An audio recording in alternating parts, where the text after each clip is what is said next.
Hello everyone, आज की इस वीडियो में हम देखेंगे एनआईयूज़ 12th क्लास केमिस्ट्री के इंपॉर्टेंट क्वेश्चंस और साथ ही साथ यहाँ पर हम सॉल्व पेपर देखेंगे। सेम एज इट इज़ आपका पेपर पैटर्न आने वाला है, तो आपको क्या करना है, वीडियो को एंड तक देखना है। जो भी क्वेश्चंस इसमें लिए गए हैं वो बहुत इंपॉर्टेंट है आपके एग्जाम पॉइंट ऑफ व्यू से, तो सभी क्वेश्चन को अच्छे से देखना है। यहाँ पर जो आपके सॉल्व क्वेश्चन पेपर को पूरा डिटेल में समझेंगे और साथ साथ आपको क्या करना है कि जब आपका क्वेश्चन पेपर आपको मिलेगा तो 2:15 पे मिल जाएगा और आप 15 मिनट मिल रहे हैं आपके क्वेश्चन पेपर को रीड करने के। तो वहाँ पर आपको क्या करना है, 2:30 से आपको क्या करना है, अपने आंसर लिखने स्टार्ट कर देने। बट आपको जो 15 मिनट मिल रहे हैं इसमें आपको क्या करना है कि देखते हैं स्टार्टिंग के क्वेश्चन देखे, कई बार ऐसा होता है कि ये क्वेश्चन तुम्हें पढ़कर ही नहीं आया, ये कहाँ से पूछ लिया गया। लेकिन अगर आप ध्यान से समझोगे, ध्यान से, क्योंकि एग्जामिनर कभी भी एकदम डायरेक्ट क्वेश्चन नहीं पूछता, थोड़ा सा घुमा फिरा के क्वेश्चन पूछा जाता है, लेकिन जो आप पढ़ कर गए हो वहीं से क्वेश्चन पूछा जाता है। ठीक है, तो आपको क्या करना है, ध्यान से पहले क्वेश्चन पेपर को रीड करना है।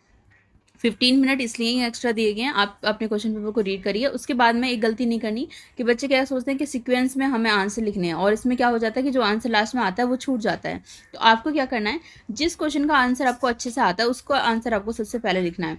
आपको क्या कर लेना है, टिक कर लेना, हल्का सा पेंसिल से आपको टिक कर लेना है कि मुझे 50 नंबर का बहुत अच्छे से आता है, 6 नंबर का या 7 नंबर का अच्छे से आता है, 30 नंबर का जो क्वेश्चन है उसका आंसर मुझे अच्छे से आता है। तो आपको क्या करना है, जो बहुत अच्छे से आते हैं, जो आप जिनके आंसर को आप बहुत तरीके से अपनी आंसर शीट में लिख पाएंगे, तो आपको क्या करना है, सबसे पहले आंसर नंबर मान लो 30 है, ठीक है, या फिर आंसर नंबर 12 है, तो जो भी आपका आंसर है वो लिखना आपने क्या कर देना है, स्टार्ट कर देना है। स्टार्टिंग में प्लीज़ अपने आंसर सीट पर ओवर राइटिंग मत करना और साथ साथ ऐसा भी नहीं करना कि जो क्वेश्चन आपको आते नहीं है आप जस्ट अटेम्प्ट करके देखो उस क्वेश्चन को, ऐसा भी नहीं करना। पता चले 1-2 लाइन लिख दी आपने और उसके बाद में वो पेपर स्टार्टिंग में खाली छोड़ दिया कि हाँ ठीक है, जब मुझे याद आ जाएगा तब मैं, अभी मैं भूल गया हूँ और जब मुझे याद आ जाएगा तो मैं लिखना स्टार्ट कर दूंगा।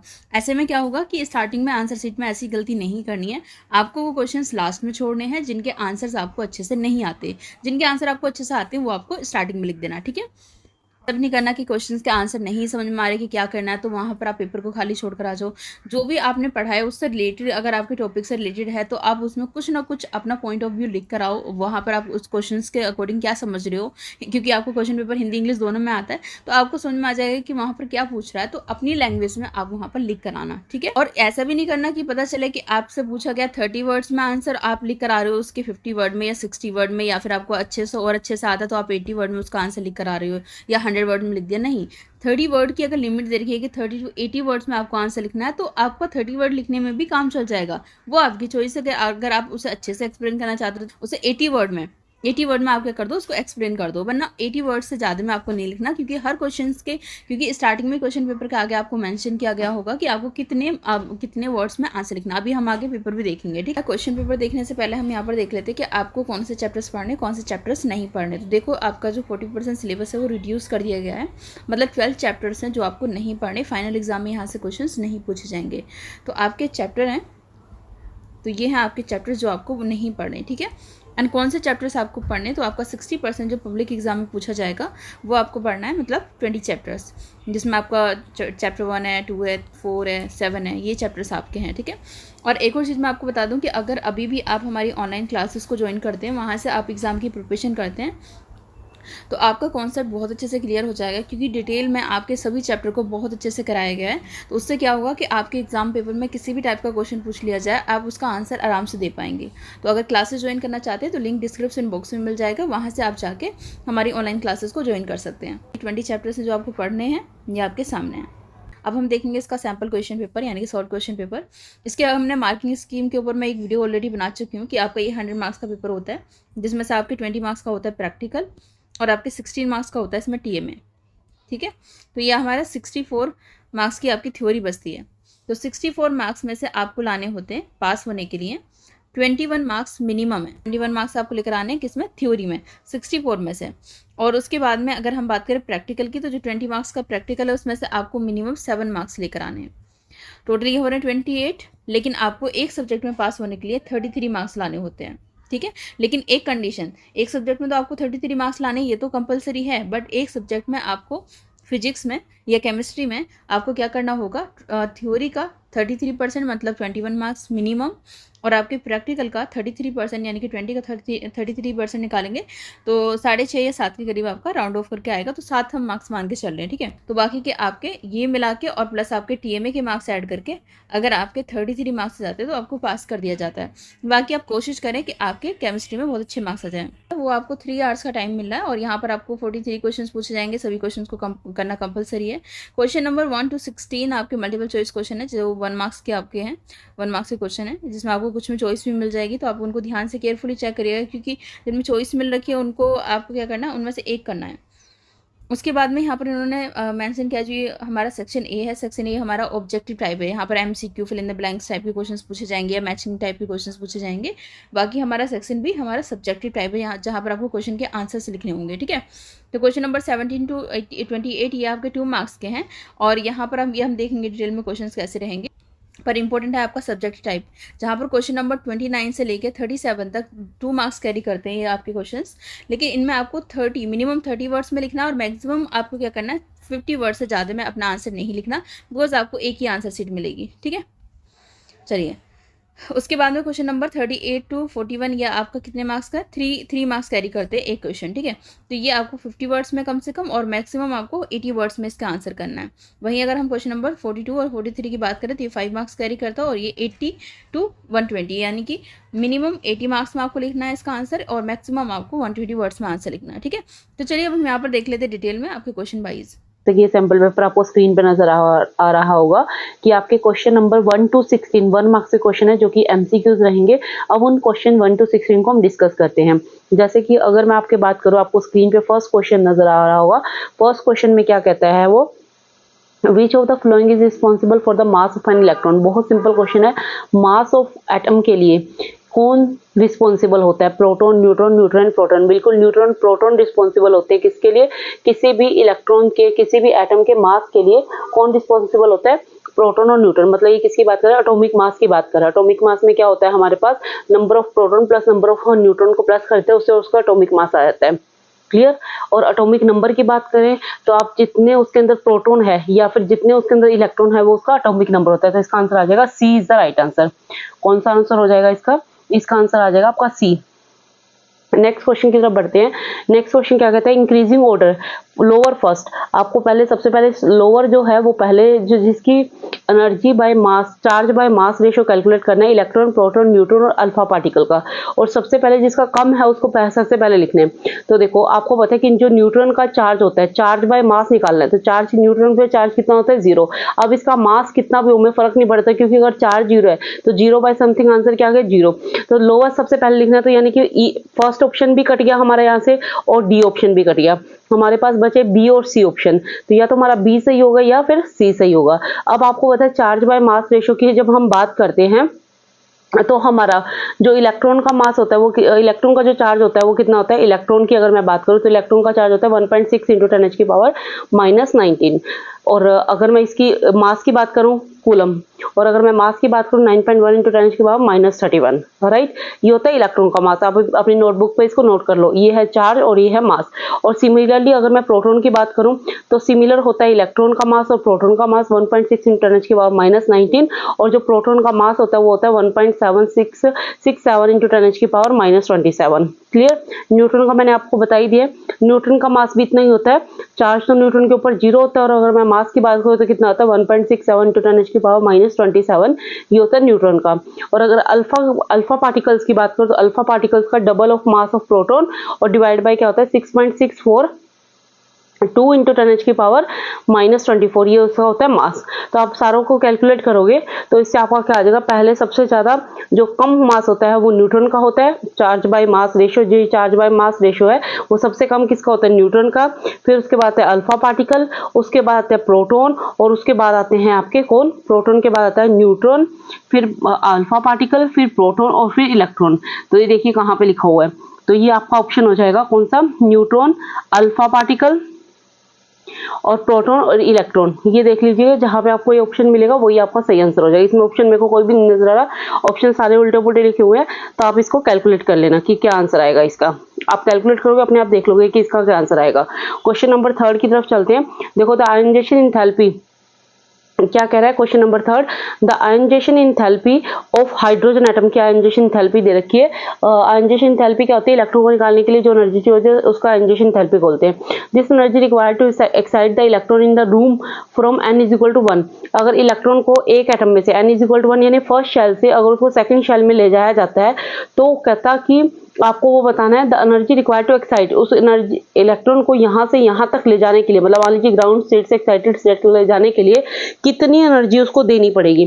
तो ऐसे कैसे कैलकुलेट करोगे, आपको पता है आयनाइजेशन एनर्जी का फॉर्मूला क्या होता है, जैसे जो इलेक्ट्रॉन E1 एनर्जी निकालने का फॉर्मूला क्या होता है, हाइड्रोजन के केस में मान लीजिए -13.6 इंटू में जेड स्क्वायर बाय में क्या होता है एन स्क्वायर, क्या होता है -E is equal to -13.6 Z square by में आपका फॉर्मूला होता है एन स्क्वायर। अब एन की वैल्यू जब फर्स्ट एनर्जी लेवल की बात करो तो 1 का स्क्वायर आ जाएगा और सेकंड एनर्जी लेवल की बात करोगे तो क्या आ जाएगा 2 का स्क्वायर।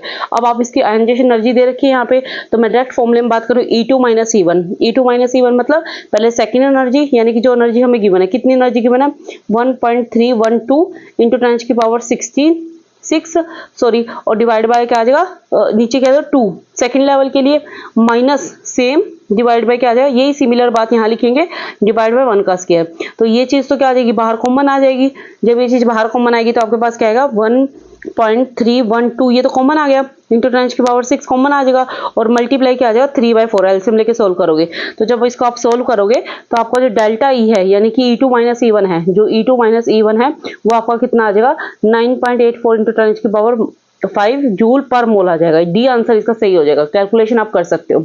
नेक्स्ट देखो, उसके बाद इसमें क्या दिया हुआ है, नेक्स्ट में इसके बाद दे रहा है ये क्या दे रहा है नेक्स्ट में कि जो all noble gases are, B part पूछ रहा है ऑल नोबल गैसेस, सारी नोबल गैसेस कैसी होती है मोनोटॉमिक होती है, कोई भी वो गैस डायटोमिक नहीं होती। मोनोटॉमिक मतलब किस फॉर्म में एग्जिस्ट करती है, जैसे हीलियम है, नियोन है, आर्गन है आपका, क्रिप्टोन है, ये सारी किस में फॉर्म में एग्जिस्ट करती है सिंगल फॉर्म में। तो ये कैसी होती है मोनोटॉमिक होती है, कैसी होती है मोनोटॉमिक इन नेचर होती है। नेक्स्ट की बात करें, how many number of orbitals could be present in the following quantum number. देखो अभी इसमें अंदर सबसे पहले आपको समझने की क्या जरूरत है, आपको पता होना चाहिए कि क्वांटम नंबर होते कौन कौन से हैं। अगर मैं सबसे पहले बात करूं कि जो आपका प्रिंसिपल क्वांटम नंबर होता है, एन क्या है यहाँ पे principal quantum number, principal quantum number आपका बताता है कि कौन सी शेल है। अगर एन की वैल्यू 1 है तो वो बताएगा के, एन की वैल्यू अगर 2 हो तो बताएगा एल, एन की वैल्यू 3 होगी तो वो बताएगा एम शेल, और एन की वैल्यू 4 होगी तो वो क्या बताएगा एन शेल। तो यहाँ पे एन की वैल्यू 3 है यानी कि कौन सी शेल बता रहा है, एम शेल के बारे में बता रहा है।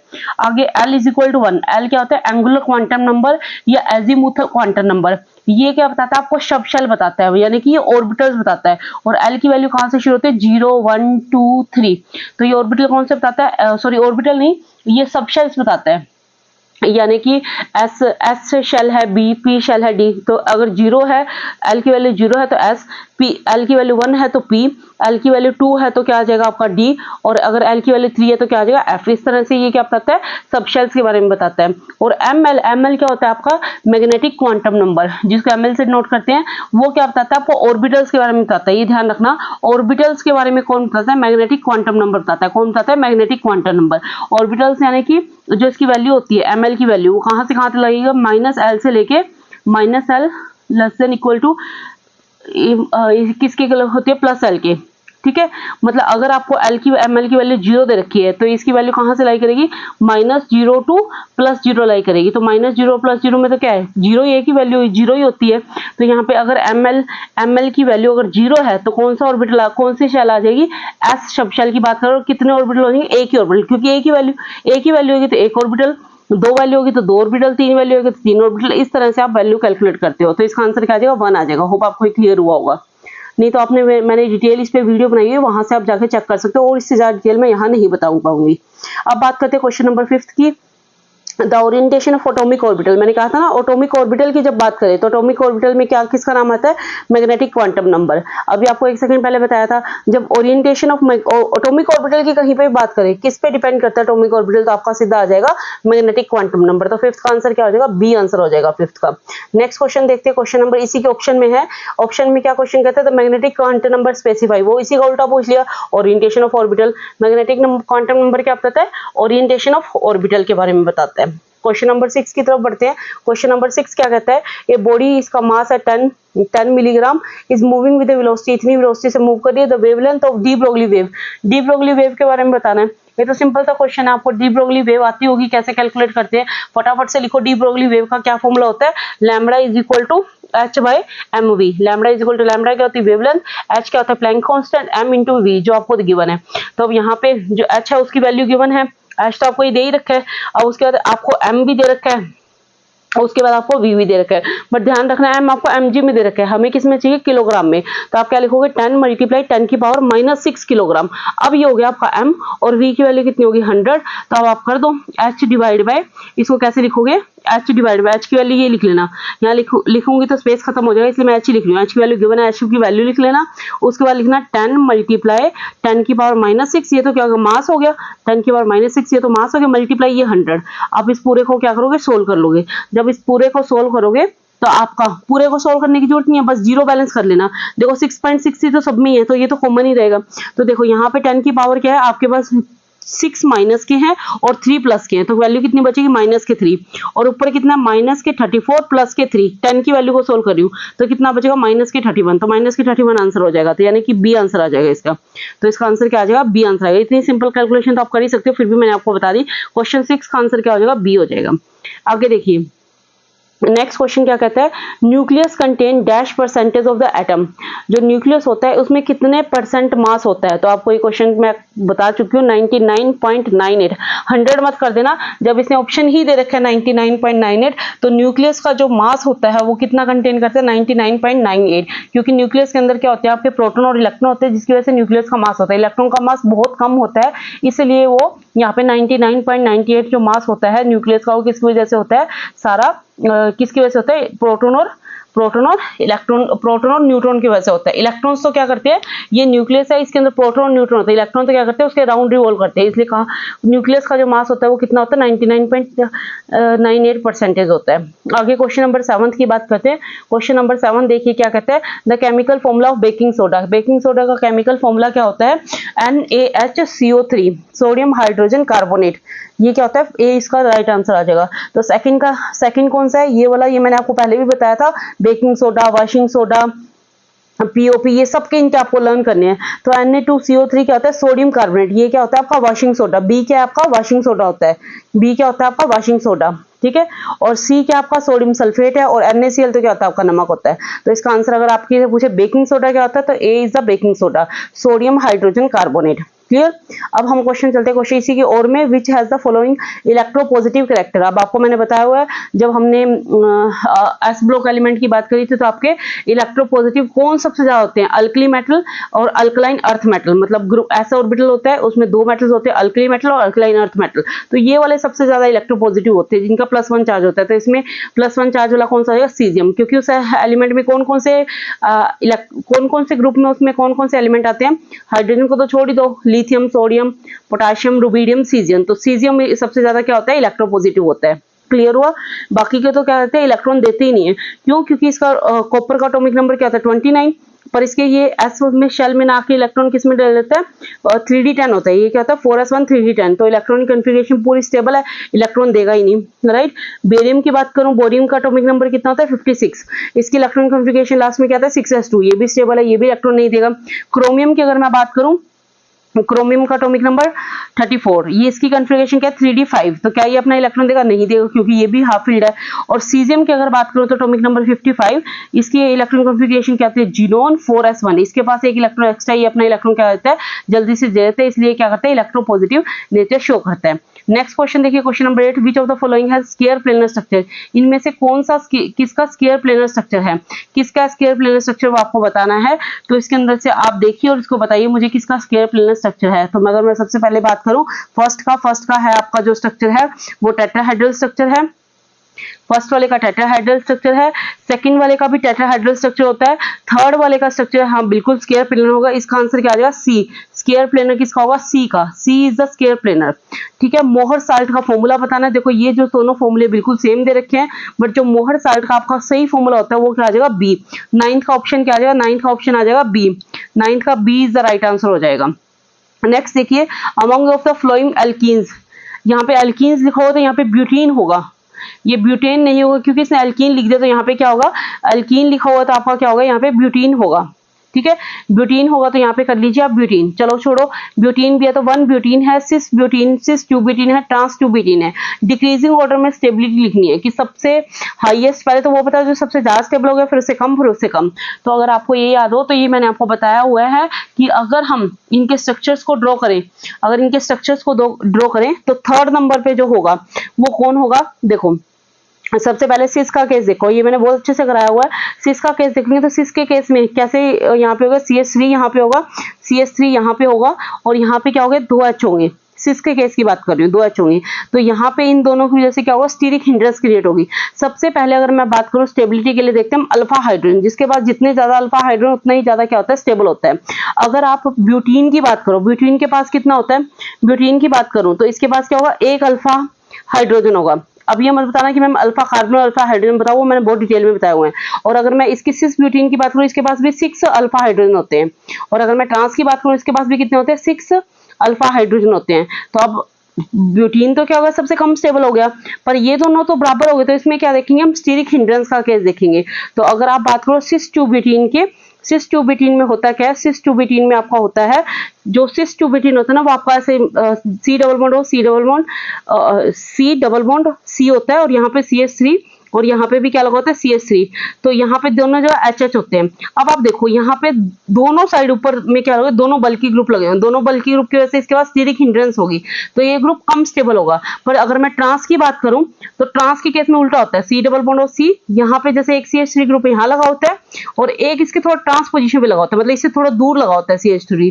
तो यहाँ पे क्या स्टीरिक हिंड्रेंस नहीं होगी, तो ये ज्यादा स्टेबल होगा। तो यानी कि सबसे पहले इसका क्या आ जाएगा, ट्रांस आ जाएगा। ट्रांस सबसे ज्यादा स्टेबल होता है, ट्रांस, फिर उसका सिस, उसके बाद फर्स्ट आ जाएगा। तो 3 2 1 यानी कि A option is the right option हो जाएगा इसका। क्लियर। उसके बाद आपको नेक्स्ट क्वेश्चन है, उसमें आपको नेक्स्ट क्वेश्चन में क्या करना है, IUPAC नेम बताना है। किसका IUPAC नेम देना है, कंपाउंड दिया होगा उसका IUPAC नेम बताना है। सिंपल सा नेम है।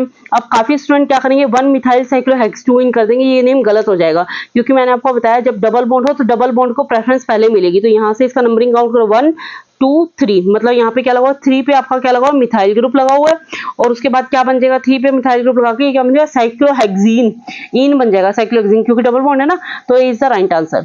अगर काफी बच्चों ने 1 इसका आंसर करेंगे और B ये वाला आंसर करेंगे तो ये आंसर गलत है, इसका A सही आंसर होगा। क्या आंसर होगा, A सही आंसर होगा। अब देखते हैं क्वेश्चन नंबर, हम बात करते हैं क्वेश्चन नंबर 11 की। क्वेश्चन नंबर 11 में आपको क्या करना है, इक्वेशंस को कंप्लीट करना है, और इसी तरह के क्वेश्चन आपके आने के बहुत ज्यादा चांसेस है। तो ये सारा ऑर्गेनिक केमिस्ट्री में आएगा, जो कि मैंने अभी आपको कंप्लीट करवाई, वहां पे जाके आप इस ऑर्गेनिक केमिस्ट्री को देख सकते हो। तो देखो फर्स्ट इक्वेशन को जब हम पूरा करेंगे, फर्स्ट इक्वेशन में क्या कहता है, CH3 CH और CH2, इन इक्वेशंस को आपने क्या करना है, कंप्लीट करना है। अब इन इक्वेशंस को कैसे कंप्लीट करोगे मुझे बताओ।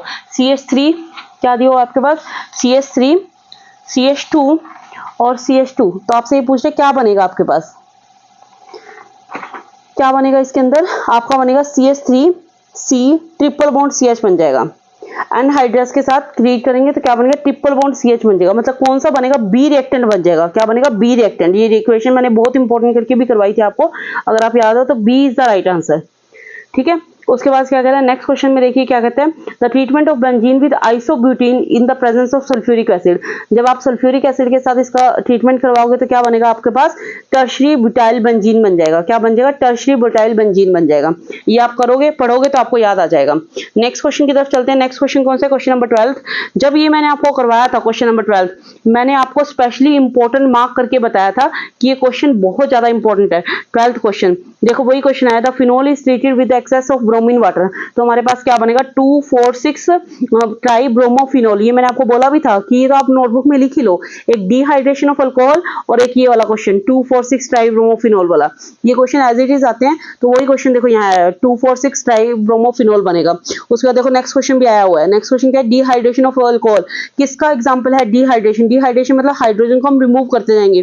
तो हाइड्रोजन को जब हम रिमूव करते हैं तो वो किसका एग्जाम्पल हो जाएगा, आपका एलिमिनेशन रिएक्शन का। किसका एग्जाम्पल है, एलिमिनेशन रिएक्शन का। नेक्स्ट क्वेश्चन की तरफ बढ़ते हैं।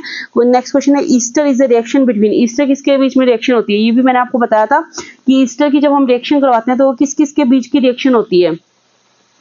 अगर आपको अच्छे से याद हो, जब हम ईस्टर के साथ रिएक्शन कराते हैं तो ईस्टर क्या प्रोड्यूस करते हैं, ईस्टर कब प्रोड्यूस होते हैं? जब हम कार्बोक्सिलिक एसिड को क्या करते हैं, हीट करते हैं अल्कोहल के साथ। कार्बोक्सिलिक एसिड को जब अल्कोहल के साथ हीट करते हैं तो आपका ईस्टर बनते हैं। तो option A is the right answer. तो ऑप्शन क्या आ जाएगा, ए ऑप्शन हो जाएगा सही आंसर इसका। ए ऑप्शन क्या आ जाएगा, इसका सही आंसर हो जाएगा। ईस्टर्स कब बनते हैं? जब कार्बोक्सिलिक एसिड के साथ अल्कोहल को ट्रीट करते हैं। आगे देखो, कौन सा सैंडमेयर से क्या नहीं बनता, कौन नहीं बनता, ध्यान देना इसमें नहीं बनता है, तो आइसोबेंजीन नहीं बनता आपका। नेक्स्ट क्वेश्चन देखो, क्वेश्चन नंबर 15। क्वेश्चन नंबर 15 में क्या कहते हैं, the functional group which is found in amino. Amino के अंदर कौन सा फंक्शनल ग्रुप आपका क्या होता है, मिलता है अमीनो के अंदर?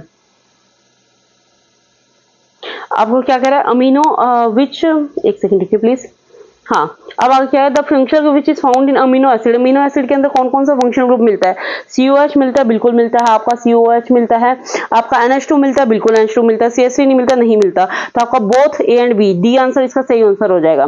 The vitamin observe from the intestine along with the fat. कौन कौन से विटामिन ऑब्जर्व होते हैं? A और D, बिल्कुल A ही आंसर इसका सही हो जाएगा। नेक्स्ट क्वेश्चन की बात करते हैं, क्वेश्चन नंबर 16। क्वेश्चन नंबर 16 की क्या बात कर रहा है? क्वेश्चन नंबर 16 में ये क्या कह रहा है? क्वेश्चन नंबर 16 में आपका कह रहा है कि the protein responsible for the blood clotting. Blood clotting के लिए कौन सा प्रोटीन रिस्पॉन्सिबल है? बहुत अच्छे से पढ़ा हुआ है हमने। कौन सा? फाइब्रोनिजिन प्रोटीन रिस्पॉन्स, फाइब्रिनोजिन, ये प्रोटीन रिस्पॉन्सिबल होता है। आगे बात करते हैं क्वेश्चन नंबर, अब ये थे 1 मार्क्स के क्वेश्चन, अब आपके आएंगे 2 मार्क्स के क्वेश्चन।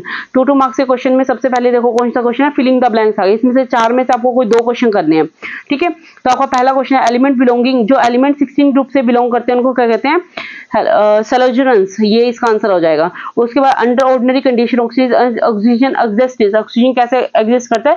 O2 की फॉर्म में एग्जिस्ट करता है, तो वो क्या होती है? डायटोमिक फॉर्म होती है। Allotrope form of oxygen, allotrope हमें पता ही है, एक तो क्या होता है एलोट्रोप, या तो O2 की फॉर्म में एग्जिस्ट करता है या O3 की फॉर्म में एग्जिस्ट करता है। तो O2 वाले को हम क्या बोलते हैं? डाइऑक्सीजन। O3 वाले को क्या बोलते हैं? ओजोन। तो थर्ड का क्या आंसर हो जाएगा? डाइऑक्सीजन और ozone. Pure ozone is pure ozone के अंदर बहुत अच्छे से हमने पढ़ा है, प्योर ओजोन कौन सी होती है? पेल ब्लू कलर की होती है। तो प्योर ओजोन कैसी कलर की होती है आपकी? Pale blue colour is the right answer. Question 18 में देखिए, क्वेश्चन 18 में आपको पास क्या कहता है? क्वेश्चन 18 में आपको बोल रहा है कि आपको पैसेज को रीड करना है। पैसेज आप रीड करोगे, मैं सीधा इसकी बात करती हूँ। Write the hybridization states of the central atom H2S और H2O। हाइब्रिडाइजेशन में बताना है आपको, ये मैं आपको पहले भी बता चुकी हूँ हाइब्रिडाइजेशन हम कैसे निकालते हैं। तो अगर मैं पानी की बात करूँ या फिर H2S की बात करूँ, दोनों के अंदर हाइब्रिडाइजेशन क्या होती है? sp3 hybridisation, sp2, sp3, sp1 सारी हाइब्रिडाइजेशन मैंने आपको बताई है। अगर आपको नहीं आती है तो आपको ये इसके लिए मेरा वीडियो का कोर्स देखना पड़ेगा, वहां से आपको समझ आ जाएगा। अगर आपको आता है तो बहुत अच्छी बात है।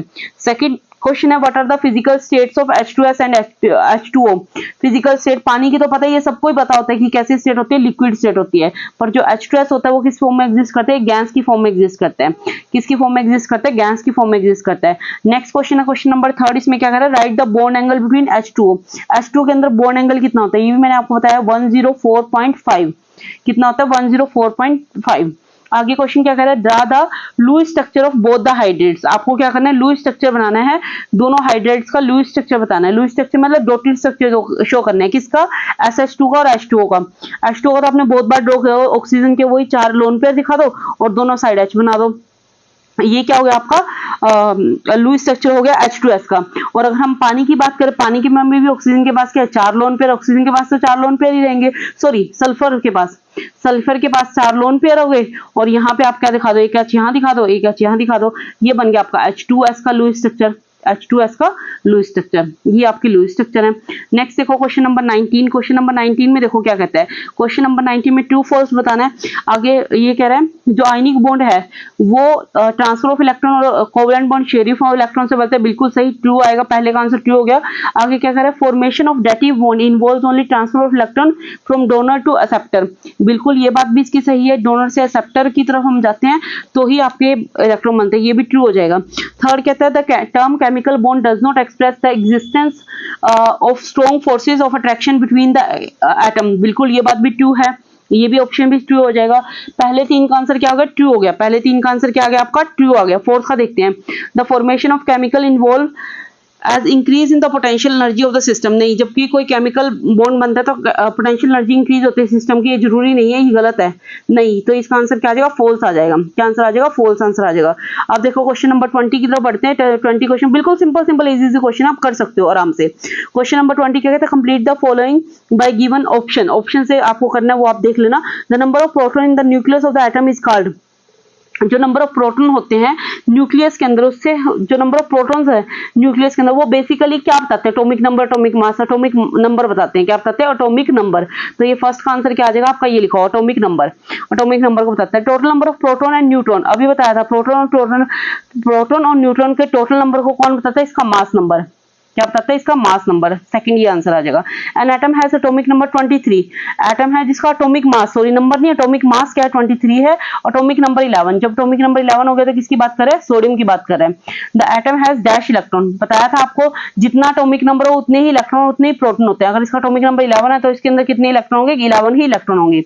फिर सोडियम के बारे में बात करिए, 11 प्रोटॉन है, 11 इलेक्ट्रॉन, यानी कि सोडियम की बात कर रहे हैं, तो 12 न्यूट्रॉन है। अगर आप प्रोटॉन और न्यूट्रॉन को जोड़ दोगे तो उसका क्या आ जाएगा? Mass number. तो यहाँ पे एटॉमिक मास ही पूछा है, मास नंबर एटॉमिक मास, तो कितना हो जाएगा? 23। क्या आंसर आ जाएगा? 23। तो इसका आंसर आ जाएगा 23। क्लियर, सिंपल सा क्वेश्चन था, तो कर ही सकते थे आपने अपने आप ही। नेक्स्ट क्वेश्चन है आपका क्वेश्चन नंबर 21। क्वेश्चन नंबर 21 में क्या है? कंप्लीट द फॉलोइंग बाय, आप कंप्लीट करना है। Due to dash nitrogen does not form pentahalide, किसकी वजह से जो नाइट्रोजन है वो पेंटाहालाइड्स फॉर्म नहीं करता? किसकी वजह से नहीं करता? जो नाइट्रोजन है पेंटाहालाइड फॉर्म नहीं करता। क्यों? क्योंकि नाइट्रोजन के पास क्या नहीं होते? डी ऑर्बिटल नहीं होते। तो ऑप्शन क्या है? Absence of D orbital. In the gases state nitric oxide, second option क्या कह रहा है? सेकंड में क्या कह रहा है? In the gases state nitric oxide is dash, but in the liquid state nitric oxide is dash. तो नाइट्रिक ऑक्साइड जो गैसेस स्टेट है उसमें पैरामैग्नेटिक होता है। पहले का क्या आ जाएगा? सेकंड का फर्स्ट क्या आ जाएगा? पैरामैग्नेटिक। सेकंड का फर्स्ट पैरामैग्नेटिक और सेकंड का सेकंड आ जाएगा आपका डायमैग्नेटिक। मतलब फर्स्ट क्या आ जाएगा? डायमैग्नेटिक। सेकंड के फर्स्ट का आंसर पैरामैग्नेटिक नहीं होता और दूसरे में क्या कह रहा है? डायमैग्नेटिक नहीं होता। ठीक है। Dash is formed on dehydration of HNO3 और आपका P4 O10 क्या फॉर्म होता है आपका? N2O5 फॉर्म होता है। ये रिएक्शंस में हमने बहुत अच्छे से पढ़ा हुआ है। N2O5 फॉर्म होता है।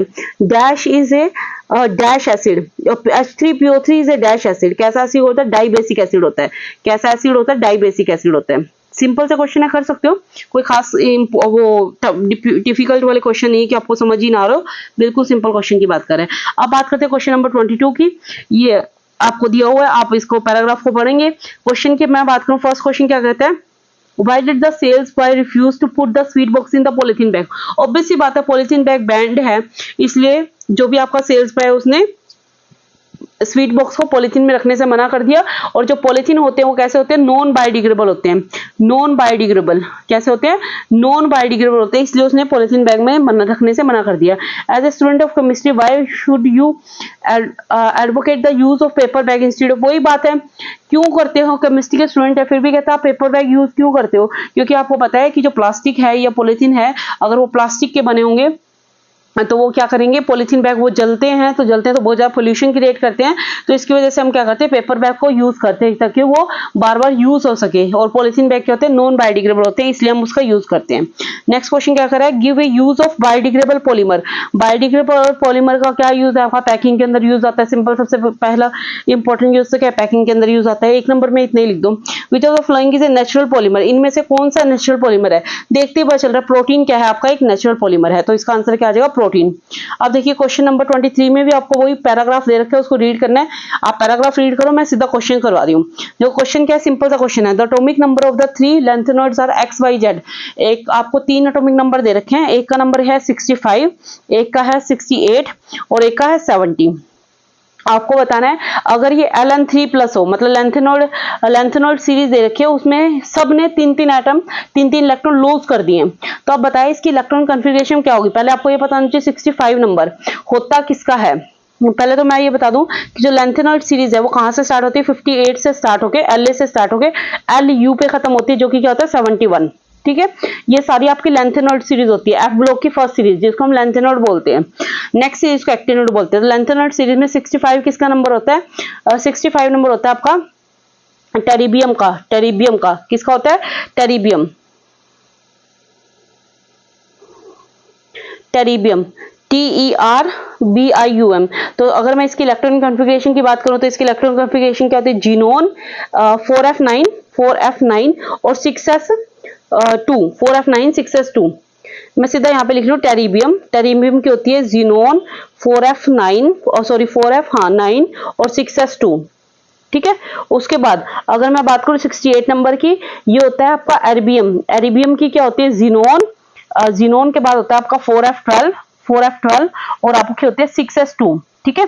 उसके बाद नेक्स्ट की अगर मैं बात करूं 70 की, तो 70 की इलेक्ट्रॉनिक कॉन्फ़िगरेशन आएगी जीनोन, मैं लास्ट में लिख रही हूँ 4f14 होता है और 6s2 होता है, 6s2 होता है। तो अब देखो 3 इलेक्ट्रॉन गए हैं तो सब में 6s2 तो चले गए, जिसके पास 9 थे उसके पास 8 रह गए, जिसके पास 12 थे उसके पास 11 रह गए, जिसके पास 14 थे उसके पास 13 रह गए। तो हमारे पास 8, 11 और 13, तो ऐसा कौन सा ऑप्शन जिसमें 8, 11 और 13 हो? A option. 4f8 रह जाएगा, 4f11 और 4f13।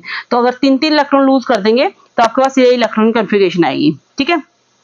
उसके बाद नेक्स्ट क्वेश्चन है question number 2, lanthanoid contraction is observe in, lanthanoid contraction कहां पे ऑब्जर्व की जाएगी? जो लेंथेनॉइड सीरीज का पार्ट होगा। लेंथेनॉइड सीरीज का पार्ट होने का मतलब कि जो 58 से लेके 71 एलिमेंट के अंदर एग्जिस्ट करेगा वही लेंथेनॉइड कंट्रैक्शन का पार्ट होगा, ठीक है। लेंथेनॉइड कंट्रैक्शन में क्या होता है? Inner feeling of f orbital, हालांकि साइज बढ़ता है इसमें पर इलेक्ट्रॉन है वो एक ही शेल में फिल होते रहते हैं, इसकी वजह से इसकी एटॉमिक रेडियस डिक्रीज हो जाती है, जिसकी shielding effect, poor shielding effect की वजह से जिसमें क्या होती है? लेंथेनॉइड कंट्रैक्शन देखने को मिलती है। अब देखो फर्स्ट एलिमेंट में तो देखने को मिलेगी जीडी, जीडी में आपका जो इलेक्ट्रॉनिक जीडी है उसका क्या होता है? जीडी तो इसी के अंदर फॉल करता है, इसका इलेक्ट्रॉनिक, इसका जो नंबर होता है एटॉमिक नंबर वो कितना था? 50। इसका इलेक्ट्रॉनिक एटॉमिक नंबर क्या होता है? इन्हीं के बीच में 58 से 71 के बीच में ही आता है जीडी। 80 क्या होता है आपका? S13, जिसका एटॉमिक नंबर क्या होता है? 85। जीनोन नोबल गैस का एलिमेंट है, इसका एटॉमिक नंबर क्या होता है? 54।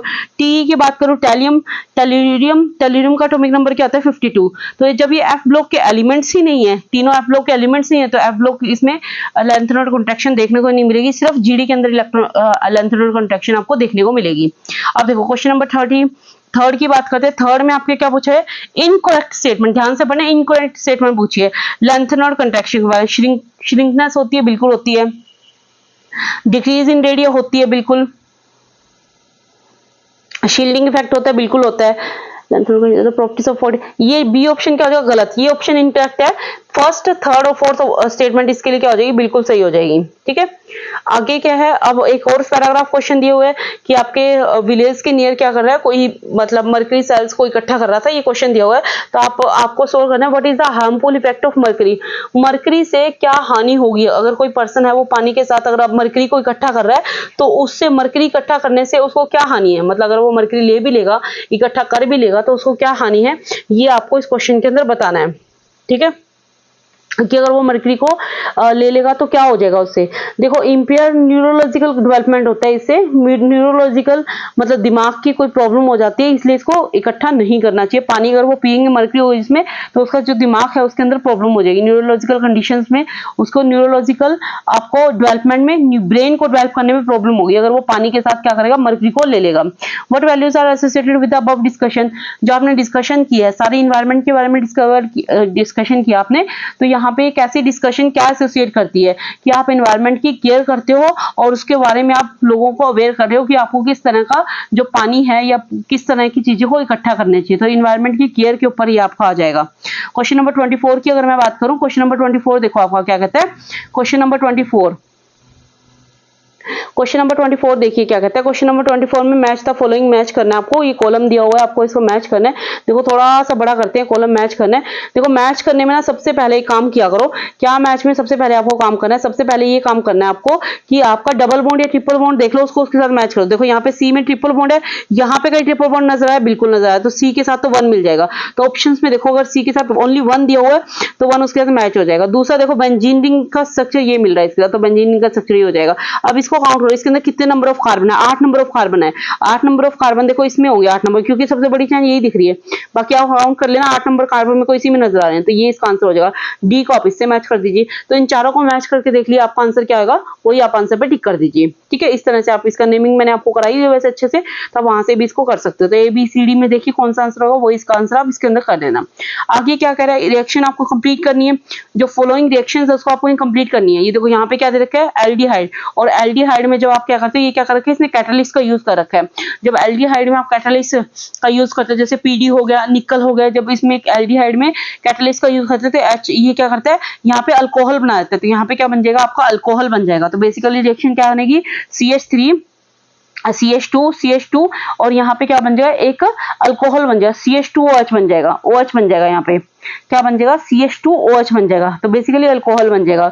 अब जो सेकंड नेक्स्ट रिएक्शन है, नेक्स्ट रिएक्शन बी की बात करूं अगर मैं, यहाँ पे बेसिकली इस रिएक्शन में CH3CH डबल बॉन्ड CH2CH2OPCC, इसकी बात करेंगे तो यहाँ पे भी आपके पास क्या होगा, सेम रिएक्शन में CH2OH लग जाएगा, क्योंकि हमें क्या दिया हुआ है यहाँ पे OH लग जाएगा। नेक्स्ट रिएक्शन की अगर मैं बात करूं, नेक्स्ट रिएक्शन में भी हमारे पास क्या बन जाएगा, सिमिलरली सब में एक एक बॉन्ड टूट के ना OH लगेगा, सारी ये अल्कोहल की रिएक्शन है। अब आगे देखो नेक्स्ट क्या दे रखा है, CH2C6H5OH। अब एक्वा सॉल्यूशन के साथ जब इसको रिएक्ट करवाओगे तो रिएक्शन मैंने आपको करवाई हुई है, तो यहाँ पे क्या बन जाएगा, आपका एक OH ग्रुप ऐड हो जाएगा और एक कार्बोक्सिलिक ग्रुप ऐड हो जाएगा, तो इस तरह से रिएक्शन होगी। क्लियर, ये रिएक्शन मैंने आपको जब आपको मैंने चैप्टर करवाया था ना अल्कोहल फिनोल वाला, वहां पे बहुत अच्छे से रिएक्शन आपको करवाई हुई है, तो वहां से आप इसको चेक कर सकते हो। नेक्स्ट क्वेश्चन देखो, नेक्स्ट क्वेश्चन की अगर मैं बात करूं, क्वेश्चन नंबर कौन सा है मेरा, ये क्वेश्चन नंबर आ गया मेरा 26। क्वेश्चन नंबर 26 में वही आपको पैसेज को पहले रीड करना है, फिर उसके बाद आपको आंसर देने हैं। Name the 2 allotropes of carbon, पता ही है सबको, डायमंड और ग्रेफाइट, क्या हो जाएंगे, डायमंड और graphite. Any one allotrope is conduct electricity, कौन कंडक्ट करता है, ग्रेफाइट कंडक्ट करता है, क्योंकि उसके अंदर क्या होता है, डीलोकलाइज ऑफ पाई इलेक्ट्रॉन्स होते हैं। ठीक है, तो जो कि क्या करते हैं, आपको बताया था मैंने जब एलोट्रोप्स के बारे में बताया था, ग्रेफाइट के अंदर डीलोकलाइज और पाई इलेक्ट्रॉन होते हैं जो कि प्लेन के अबव एंड बिलो लाई करते हैं, जिसकी वजह से इलेक्ट्रिसिटी कंडक्ट होती है, और ये कार्बन में नहीं होती। थर्ड में क्या करें, name the allotrope of pencil के लिए तो हम 10th क्लास से पढ़ते हैं, ग्रेफाइट का यूज करते हैं। What values are associated with this allotropes, आपको इससे क्या वैल्यूज मिलती है, मतलब आपने इससे क्या सीखा, आपने टाइप्स ऑफ एलोट्रोप्स के बारे में सीखा, आपने यूजेस सीखा, आपने ये भी सीखा कि कौन कौन से एलोट्रोप का कहाँ पे यूज किया था। इस पैराग्राफ से पूछा आपने क्या सीखा, तो वो आपको बताना है। आप अपनी मर्जी से भी एक दो आंसर इसके अंदर लिख सकते हैं कि आपने इस पैराग्राफ को समझ के क्या सीखा। नेक्स्ट है आपको ट्रू फॉल्स के बारे में बताना है। अब देखो, an element is a pure substance that contain only one type of element, बिल्कुल एलिमेंट वही होता है जिसमें एक तरह के एटम होते हैं, उसको फर्दर डिवाइड नहीं कर सकते। प्योर गोल्ड भी क्या एक एलिमेंट है, वो 3 काइंड के एटम से बना होता है, नहीं, क्योंकि अभी तो बताया कि जो एलिमेंट होते हैं वो एक ही तरह के एलिमेंट से बने होते हैं, एक ही टाइप के एटम से बने होते हैं। अभी प्योर गोल्ड क्या है, एक एटम ही तो है, प्योर लिखते हैं ना इसमें, प्योर गोल्ड मतलब पूरा बिल्कुल प्योर सोना, तो उसमें सारे सोने के ही एटम होंगे, तो वो 3 काइंड ऑफ एटम से नहीं बनाएगा, तो बी का आंसर क्या आ जाएगा, फाल्स आ जाएगा। बी का आंसर क्या आ जाएगा, इसका आंसर क्या आ जाएगा आपका, फाल्स हो जाएगा। पहले का आंसर आपका क्या आ जाएगा, ट्रू हो जाएगा। थर्ड क्या करें, if the scientist break up a sample of a substance she would find many of the same types of atom, अगर वो क्या करती है, सैंपल लेती है एलिमेंट्स का, तो उसको बहुत सारे एक मतलब एलिमेंट ले लिया, उसका सैंपल बीच में, जैसे आपने एक लोहे की रोड ले ली, उसको बीच में से 3-4 टुकड़ों में काट दिया, तो आपको सारे सेम ही तरह के एटम मिलेंगे, बिल्कुल मिलेंगे, तो आंसर क्या आ जाएगा, ट्रू। तो सारा लोहा ही तो मिलेगा आपको, बिल्कुल सही बात कह रहे हैं। कि आप यहाँ पे गोल्ड का एग्जाम्पल ले लो, प्योर गोल्ड है, उसको बीच में तोड़ दो तो भी क्या मिलेगा, प्योर गोल्ड ही मिलेगा। Elements are made when atoms are combined, नहीं, बिल्कुल भी नहीं, एटम्स नहीं कंबाइंड होते, सेम तरह के एटम अगर कंबाइन होते तो उसका आंसर ट्रू होता है। अब इसका आंसर क्या आएगा, फॉल्स आएगा। ठीक है, नेक्स्ट बात करते हैं क्वेश्चन नंबर 28 की। क्वेश्चन नंबर 28 क्या कहता है आपका, वही आपको पहले सबसे बड़ा पैसेज रीड करना है, वो आप अपना पैसेज रीड करोगे। सोप के ऊपर पैसेज है, मैंने तो पढ़ लिया, अब आपको पढ़ना है। उसके बाद सोप्स के ऊपर क्वेश्चन देखते हैं क्या क्या है हमारे पास। देखो क्वेश्चन क्या कहता है हमारे पास, पहला क्वेश्चन क्या कहता है, why do detergent work well in the hard water. ये मैंने आपको हार्ड वाटर सॉफ्ट वाटर सारा बताया हुआ है कि इसके अंदर जो हार्ड वाटर है उसके अंदर आपका साबुनें काम नहीं करती, बल्कि आपका जो डिटर्जेंट है वो काम करता है। वो इसका क्वेश्चन है, क्यों काम करता है आप खुद बताओगे मुझे, क्योंकि इसके अंदर जो कैल्शियम और मैग्नीशियम होते हैं साल्ट्स के, वो डिटर्जेंट के साथ जब आप डिटर्जेंट डालते हो तो वो वाटर के अंदर सोलेबल हो जाते हैं, और वो क्या करते हैं, झाग बनाते हैं, लेदर बनाते हैं, जबकि सोप है वो ऐसा नहीं बनाती, इसलिए वो क्या करते हैं, डिटर्जेंट अच्छा काम करते हैं। नेम द कंपाउंड, कंपाउंड का नाम बताना है जो कि आपको क्या करता है, ऐसे कंपाउंड का नाम बताना है जो कि आपको क्या करता है, एंटीसेप्टिक प्रॉपर्टी देता है सोप की। तो ऐसे कौन से कंपाउंड होते हैं, बिथेनॉल एक कंपाउंड होता है, BETHIONI, बिथियोनॉल। ये क्या होता है, कैसा कंपाउंड होता है जो एंटीसेप्टिक प्रॉपर्टी प्रोवाइड करता है किसको, सोप को। ठीक है, नेक्स्ट ऑप्शन है आपका sodium dioxide is a dash detergent. कैसा डिटर्जेंट होता है, आयनिक डिटर्जेंट। ये मैंने आपको बहुत पहले बताया था, बहुत अच्छे से बताया हुआ है। आयनिक सल्फेट होता है। लिक्विड डिश वॉशिंग डिटर्जेंट, ये भी मैंने आपको बताया था, ये कैसा होता है, नॉन आयनिक होता है। ये कैसा होता है, नॉन आयनिक होता है, मतलब क्योंकि जब आप इसकी बात करते हो तो इसके आयंस बन जाते हैं इसके अंदर, और इसके अंदर आयंस नहीं बनते, तो ये कैसा होता है, नॉन आयनिक होता है। क्लियर हुआ। तो ये जो स्टूडेंट मेरे को पहले से फॉलो कर रहे हैं उनको पता है कि मैं किसकी बात कर रही हूँ, वो एक एक चीज आपसे डिस्कस की हुई है। ठीक है, अब क्वेश्चन नंबर 9 की तरफ चलते हैं। यहाँ पे आपको क्या करना है, नंबर 29 हमें क्या बोलता है, explain the term buffer capacity और बफर इंडेक्स आपको बताना है कि क्या होते हैं। अगर हम बफर कैपेसिटी की बात करें तो बफर कैपेसिटी के किसे नोट करते हैं, बीटा से नोट करते हैं। क्या होती है बफर कैपेसिटी, होती है कि आप में किसी भी मोल 1 लीटर बफर का जो पीएच होता है, 1 लीटर बफर का पीएच है, उसको 1 से चेंज करने के लिए कितने मोल्स ऑफ एसिड या बेस के लगेंगे। क्या बोला मैंने, 1 लीटर बफर का पीएच 1 से चेंज करने के लिए कितने मोल्स एसिड या बेस के लगेंगे, उसको हम क्या कहते हैं, बफर कैपेसिटी कहते हैं। और इसको डिनोट किससे किया जाता है, बीटा से। और बीटा किसके इक्वल होता है, डी एन बाई में डी ऑफ पीएच के इक्वल होता है। ये आपका बीटा इसके इक्वल होता है। क्लियर, तो ये होता है बफर कैपेसिटी। क्या होता है, ये बफर कैपेसिटी, जिसको क्या कहते हैं, बीटा से डिनोट करते हैं। क्लियर हुआ। उसके बाद क्या कहते हैं, सेकंड क्वेश्चन आपसे क्या पूछा है, बफर इंडेक्स। तो जो क्वांटिटेटिव मेजरमेंट होती है बफर कैपेसिटी की ही, उसी को क्या कहते हैं, बफर इंडेक्स कहते हैं। उसको क्या कहते हैं, बफर इंडेक्स कहते हैं। तो क्वेश्चन क्लियर हो गया। अब बात करते हैं क्वेश्चन नंबर 2 की, जिसमें क्या कह रहा है, आपको बोला define freezing point and boiling point. Freezing point और बॉइलिंग पॉइंट को आपको डिफाइन करना है। तो बॉइलिंग पॉइंट कौन सा पॉइंट होता है, जिस ऐसा टेम्परेचर जिस पे आपका जो लिक्विड है वो बॉइल करना शुरू कर देता है, उसको हम बॉइलिंग पॉइंट कहते हैं। जैसे वाटर का बॉइलिंग पॉइंट कितना होता है, 100 डिग्री सेल्सियस होता है। और ऐसा टेम्परेचर जिस पे जो आपका लिक्विड है वो फ्रीज होना शुरू हो जाता है, मतलब सॉलिड की फॉर्म में कन्वर्ट हो जाना शुरू हो जाता है, उसको हम क्या कहते हैं, फ्रीजिंग पॉइंट कहते हैं। तो ये होता है आपका बॉइलिंग और फ्रीजिंग पॉइंट। अब चलते हैं क्वेश्चन नंबर 30 की तरफ। क्वेश्चन नंबर 30 क्या कहता है, explain the relationship between enthalpy and spontaneity of A reaction. देखो सबसे पहले आपको ये समझना पड़ेगा एंथैल्पी क्या होती है, उसके बाद ही आपको स्पॉन्टेनिटी ऑफ रिएक्शन समझ आएगा। देखो अगर मैं बात करूं आपकी किसकी, दो चीजें होती है, तो एक तो होती है एंट्रोपी और एक होता है एंथैल्पी। मैं दोनों यहाँ पे बता देती हूँ। अगर मैं बात करूं एंट्रोपी की, एंट्रोपी होती है एस, जिससे नोट करते हो एंट्रोपी को एस से। मैं किसकी बात करूं, एंट्रोपी की। एंट्रोपी होती है आपकी एस, एंट्रोपी का एस से नोट करते हैं। एंट्रोपी होती क्या, डिग्री ऑफ डिसऑर्डर। हमें क्या पता होता है, डिग्री ऑफ डिसऑर्डर की मतलब कितना डिसऑर्डर है। कितना डिसऑर्डर का मतलब, जैसे मान लीजिए कि यहाँ पे आपके पास एक कंटेनर है, अब इस कंटेनर के अंदर एक लीड लगी हुई है, तो यहाँ पे जो पार्टिकल्स है ना, वो आपकी इस तरह से ऐसे कोई भी 4-5 पार्टिकल ऐसे रखे हुए हैं। अब ये पार्टिकल क्या है, अभी आपको लेस डिसऑर्डर नजर आ रहे हैं। कैसे बच रहा है लेस डिसऑर्डर है, जैसे कि अगर मैंने मान लीजिए थोड़े टाइम बाद ये लीड को हटा दिया, जो ये पार्टीशन है उसको हटा दिया, तो ये पार्टिकल्स आपको ऐसे ऐसे सारी जगह नजर आएंगे, सारी जगह पार्टिकल। तो यहाँ पे पार्टिकल ज्यादा डिस्टर्ब नजर आएंगे या ज्यादा डिसऑर्डर नजर आएंगे, एक ही ऑर्डर में ना होकर ज्यादा डिसऑर्डर में, मोर डिसऑर्डर में नजर आएंगे। तो वहां पे जहां पे लेस डिसऑर्डर होता है वहां पे आपके एंट्रोपी की वैल्यू नेगेटिव होती है, और जहां पे ज्यादा डिसऑर्डर होता है वहां पे आपकी एंट्रोपी की वैल्यू क्या होती है, प्लस होती है। तो जहां पे एंट्रोपी की वैल्यू प्लस होती है उसको हम क्या कहते हैं, उसको हम कहते हैं स्पॉन्टेनियस। तो वहां पे वो रिएक्शन क्या होती है, स्पॉन्टेनियस हो जाती है। और एंथैल्पी के केस में क्या होता है, आपकी जब एनर्जी क्या होती है, रिलीज होती है। जैसे आपने कोई चाय का कप लिया, चाय का कप छोड़ दिया कुछ देर के बाद, तो सारी एनर्जी क्या हो जाएगी आपकी, वहां जो हीट है वो बाहर ट्रांसफर हो जाएगी, बाहर ट्रांसफर हो जाएगी। तो उससे क्या होगा, जो आपका डेल्टा एच है वो क्या हो जाएगा, नेगेटिव हो जाएगा। जब डेल्टा एच नेगेटिव होगा तो ऐसे रिएक्शन में जो हीट क्या होती है, बाहर की साइड ज्यादा जाती है। तो ऐसे रिएक्शन में आपके मतलब क्या कहूँ कि हीट क्या होती है, ज्यादा रिलीज होती है। तो ऐसे क्या, ऐसे ऑप्शंस में जो डेल्टा एच होता है वो क्या होता है, नेगेटिव होता है। जब डेल्टा एच नेगेटिव होगा तो रिएक्शन कौन सी होती है, एक्सोथर्मिक रिएक्शन होती है। मतलब ऐसी रिएक्शन जिसके अंदर हीट रिलीज होगी, जिसके अंदर हीट क्या होगी, रिलीज होगी। जैसे चाय के कप में से हीट रिलीज हो रही है, तो ऐसी रिएक्शन जहां पे हम रिएक्शन करवाएं और हीट हमारी रिलीज हो, तो ऐसी रिएक्शन को एक्सोथर्मिक रिएक्शन कहते हैं, जिसमें आपकी एंथैल्पी की वैल्यू, डेल्टा एच की वैल्यू क्या होती है, नेगेटिव होती है। और ऐसी रिएक्शन कैसे होती है, स्पॉन्टेनियस प्रोसेस होता है। ऐसा प्रोसेस कौन सा होता है, स्पॉन्टेनियस प्रोसेस होता है। समझ में आया ये, तो होप आपको अच्छे से क्लियर हो गया होगा। अब बात करते हैं क्वेश्चन नंबर 31 की। इसमें क्या कहता है, 2 litres of an ideal gas at, अच्छा 2 लीटर आइडियल गैस टेम्परेचर इतना दे रखा है, 2 लीटर को इतना उस गैस को एक्सपेंड किया गया कि कब तक एक्सपेंड किया, जब तक कि उसका वॉल्यूम 10 लीटर ना हो जाए। आपको बताना क्या है, how much heat is observe and how much work is done on into the expansion.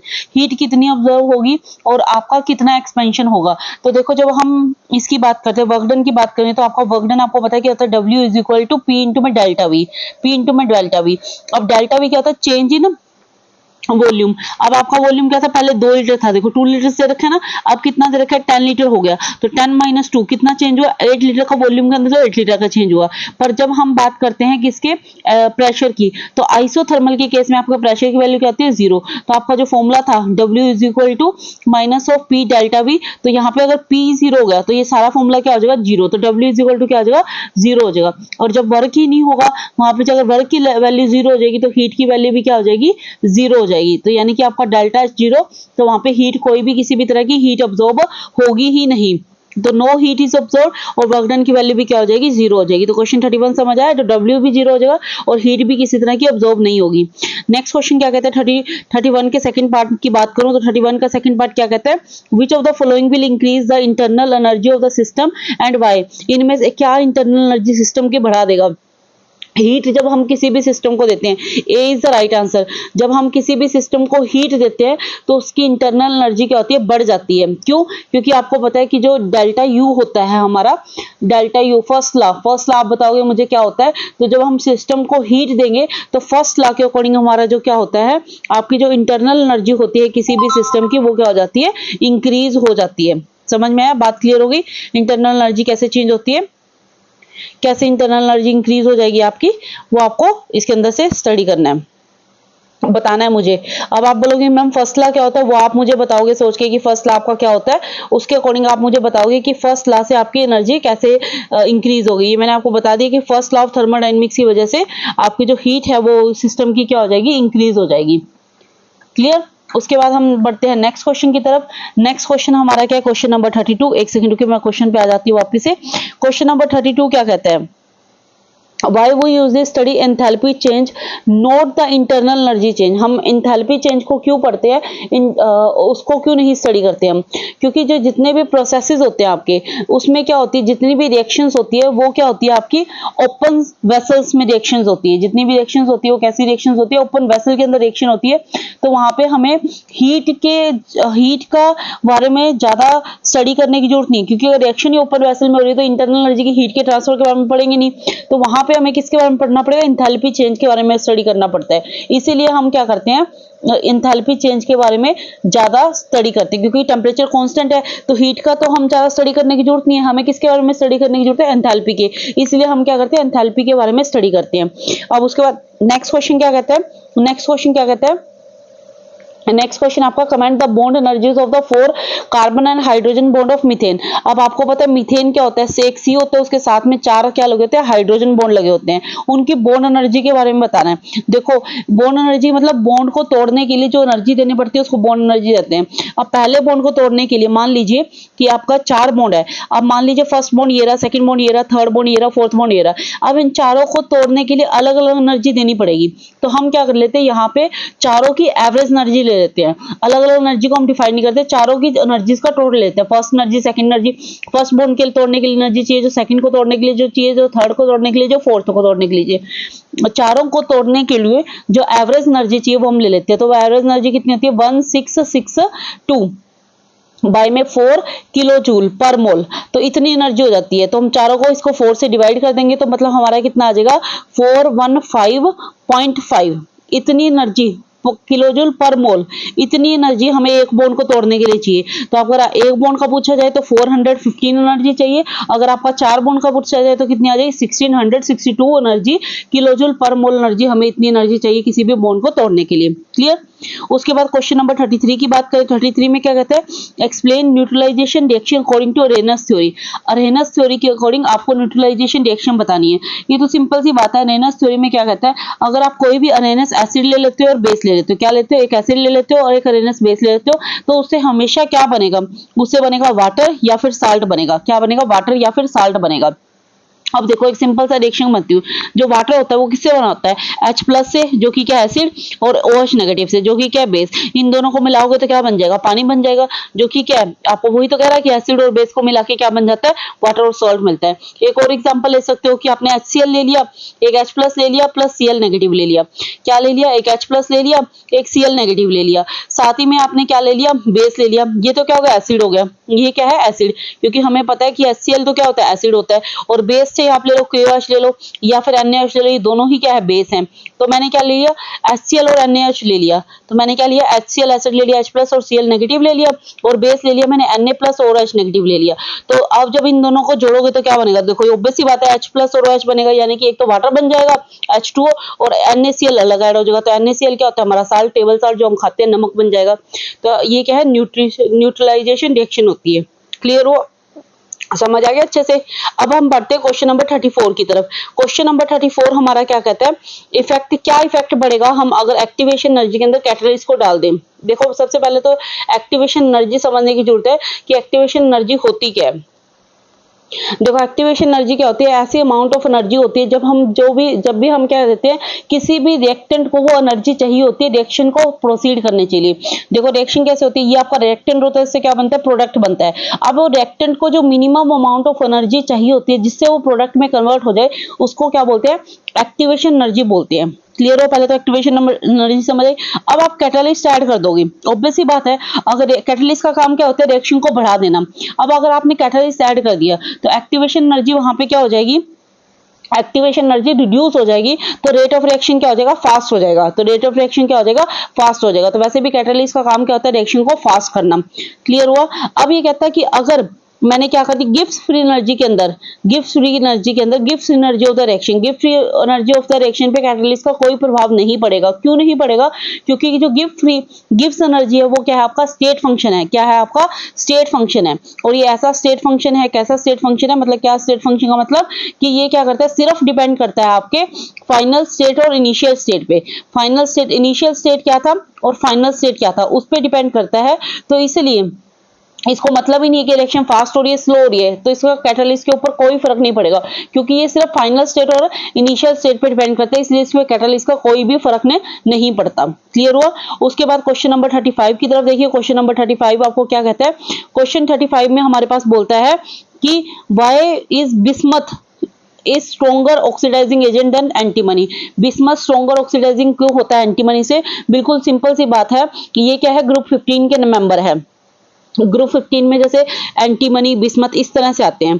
तो अब आपको पता है कि अगर ग्रुप 15 की अगर मैं बात करूं, ग्रुप 15 की बात करूं तो इसकी इलेक्ट्रॉनिक कॉन्फ़िगरेशन क्या होती है आपकी, NS2 NP3, मतलब NS2 NP3। मतलब अगर हम इसमें ग्रुप 15 की बात करूं तो NS2 मतलब लास्ट शेल में क्या आएंगे, 2 इलेक्ट्रॉन आएंगे, और P शेल में कितने इलेक्ट्रॉन आएंगे, 3। तो किसी की भी इलेक्ट्रॉनिक कॉन्फ़िगरेशन नहीं मिलो, आपको ये मिलेगी। तो अगर मैं किसकी बात करूं, एंटीमनी की बात करूं, एंटीमनी क्या दिया हुआ आपका, SB की अगर मैं बात करूं तो इसकी इलेक्ट्रॉनिक कॉन्फ़िगरेशन होती है 5s2 5p3, और जबकि बिस्मथ की Bi की इलेक्ट्रॉनिक कॉन्फ़िगरेशन क्या होती है आपकी 6s2 और 6p3। ये इलेक्ट्रॉनिक कॉन्फ़िगरेशन है, समझ गए। आगे की इलेक्ट्रॉनिक कॉन्फ़िगरेशन लिख रही हूं मैं, लास्ट की इलेक्ट्रॉनिक कॉन्फ़िगरेशन लिख रही हूं। अब देखो इसने क्या कहा, ऑक्सीडेंट होता है। कौन सा स्ट्रॉन्गर ऑक्सीडेंट होता है, ऑक्सीडेशन मतलब जिसकी ऑक्सीडेशन हो रही होगी, ऑक्सीडेशन मतलब कि जो कि क्या होगा, इलेक्ट्रॉन एक्सेप्ट करेगा। जो इलेक्ट्रॉन एक्सेप्ट करेगा वो क्या होगा, एसिड होगा, यानी कि जितना ज्यादा इलेक्ट्रॉन एक्सेप्ट करेगा उतना ही ज्यादा क्या स्ट्रॉन्ग ऑक्सीडाइजिंग एजेंट होगा।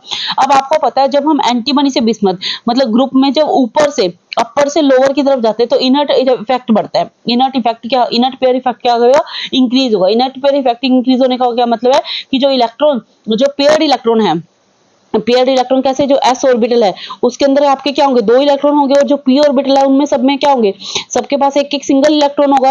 अब ये क्या कह रहा है, जब हम ऊपर से नीचे की तरफ जाते हैं तो आपका इनर्ट पेयर इफेक्ट बढ़ता है, यानी कि जो पेयर्ड इलेक्ट्रॉन, जैसे ये वाले जो पेयर्ड इलेक्ट्रॉन, इनकी स्टेबिलिटी बढ़ती है, मतलब ये इलेक्ट्रॉन देना नहीं चाहेंगे। तो जब हम स्टार्टिंग में बात करते हैं तो ये पहले क्या करते हैं, 5 इलेक्ट्रॉन लूज करते हैं, मतलब इनकी ऑक्सीडेशन स्टेट क्या होती है, +5 होती है। पर जैसे जैसे हम नीचे की तरफ जाते हैं तो इनकी ऑक्सीडेशन स्टेट क्या होती है, +3 हो जाती है। क्यों, क्योंकि जैसे जैसे आप नीचे की तरफ जाओगे तो ये अपने इलेक्ट्रॉन नहीं देंगे, सिर्फ P अपने इलेक्ट्रॉन देगा, तो ऑक्सीडेशन स्टेट क्या होगी, +3 हो जाएगी। तो यानी कि यहाँ पे इलेक्ट्रॉन एक्सेप्टर कम हो रहा है, इलेक्ट्रॉन डोनर ज्यादा बढ़ रहा है, मतलब इलेक्ट्रॉन डोनेट करने की टेंडेंसी बढ़ रही है, इलेक्ट्रॉन एक्सेप्ट करने की टेंडेंसी कम हो रही है। ठीक है, तो अब यहाँ पे क्या हो गया, इसलिए जो आपको बिस्मथ होता है वो क्या होता है, स्ट्रॉन्ग ऑक्सीडाइजिंग एजेंट होता है एंटीमनी से। क्लियर हो गया, होप आपको ये अच्छे से समझ आ गया हो। उसके बाद आपको क्या करना है, draw the structure of ZeF2, ज़ीनोन F2 का आपको स्ट्रक्चर क्या करना है, ड्रॉ करके बताना है। स्ट्रक्चर तो आप इसका ड्रॉ कर ही सकते हो, इसके अंदर ZD, यहाँ पे एक ZD आ जाएगा और वहां पे इसके लोन पे दिखाए ना 2F, क्या करेंगे F2 है ना, हाँ तो F2 यहाँ पे एक F लग जाएगा, एक F यहाँ लग जाएगा। और अब इसके स्ट्रक्चर की बात करें, 2 इलेक्ट्रॉन यहाँ दिखा देना, 2 इलेक्ट्रॉन यहाँ दिखा देना, 2 लोन पेयर ऑफ इलेक्ट्रॉन यहाँ पे दिखा देना। इस तरह से आप इसका स्ट्रक्चर को ड्रॉ कर सकते हो। उसके बाद नेक्स्ट क्वेश्चन की बात करते हैं, how would you obtain ethane to 1,2 diol, ethane 1,2 diol को आप इथेनॉल से कैसे बना सकते हो, ये मैंने आपको बताया हुआ बहुत अच्छे से हमने किया हुआ है। जब हम इसकी डिहाइड्रेशन करते हैं, किसकी, इथेनॉल की, जब हम इथेनॉल की डिहाइड्रेशन करते हैं तो सबसे पहले हमें इथीन मिल जाता है। इथीन से फिर हमें क्या मिल जाता है, हमने क्या डालना है कि MnO4 डाल देना, उससे आपको क्या मिल जाएगा, इथेन 1,2 डायोल मिल जाएगा। इथेन से लेके स्टार्ट करोगे, इथेन से, इथेनॉल से स्टार्ट करोगे, मैंने कि अल्कोहल से स्टार्ट करोगे, अल्कोहल की क्या कर दो, डिहाइड्रेशन, अल्कोहल की क्या कर दो, डिहाइड्रेशन कर दोगे तो आपको क्या मिल जाएगा, इथीन मिल जाएगा। इथीन से फिर KMnO4 डाल दोगे तो आपको क्या मिल जाएगा, इथेन 1,2 डायोल मिल जाएगा। क्लियर, तो ये क्वेश्चन आप कर सकते हो। नेक्स्ट क्वेश्चन की तरफ बढ़ेंगे। नेक्स्ट क्वेश्चन क्या कहता है, कंप्लीट द फॉलोइंग रिएक्शंस, आपको क्या करनी है, इन रिएक्शंस को कंप्लीट करना है। जैसे क्वेश्चन नंबर 37 में इन रिएक्शन को कंप्लीट करना है। जैसे आपके पास क्या दिया हुआ है यहाँ पे, सिर्फ साइक्लोहेक्सेन दे रखा है, बेंजीन नहीं, क्योंकि इसके कोई भी डबल बॉन्ड नहीं है, तो साइक्लोहेक्सेन दे रखा है। साइक्लोहेक्सेन में भी OH लगा हुआ है, इसका SOCl2 लगा हुआ है। तो जब आप इसको रिएक्शन करवाओगे तो ये जो आपका Cl है ये टूट जाएगा, ये किसी तरह लग जाएगा, इस हेक्सेन के साथ जाके लग जाएगा। तो यहाँ पे ये इस तरह से बन जाएगा, ये जो साइक्लोहेक्सेन है इसके साथ Cl लग जाएगा, तो ये क्या बन जाएगा आपका साइक्लो क्लोरोसाइक्लो, क्योंकि क्लोरो ग्रुप हम आगे लिखते हैं तो क्या बन जाएगा, क्लोरोसाइक्लोहेक्सेन बन जाएगा, प्लस आपका SO2 अलग हो जाएगा और HCl अलग हो जाएगा। फर्स्ट रिएक्शन तो ऐसी होगी।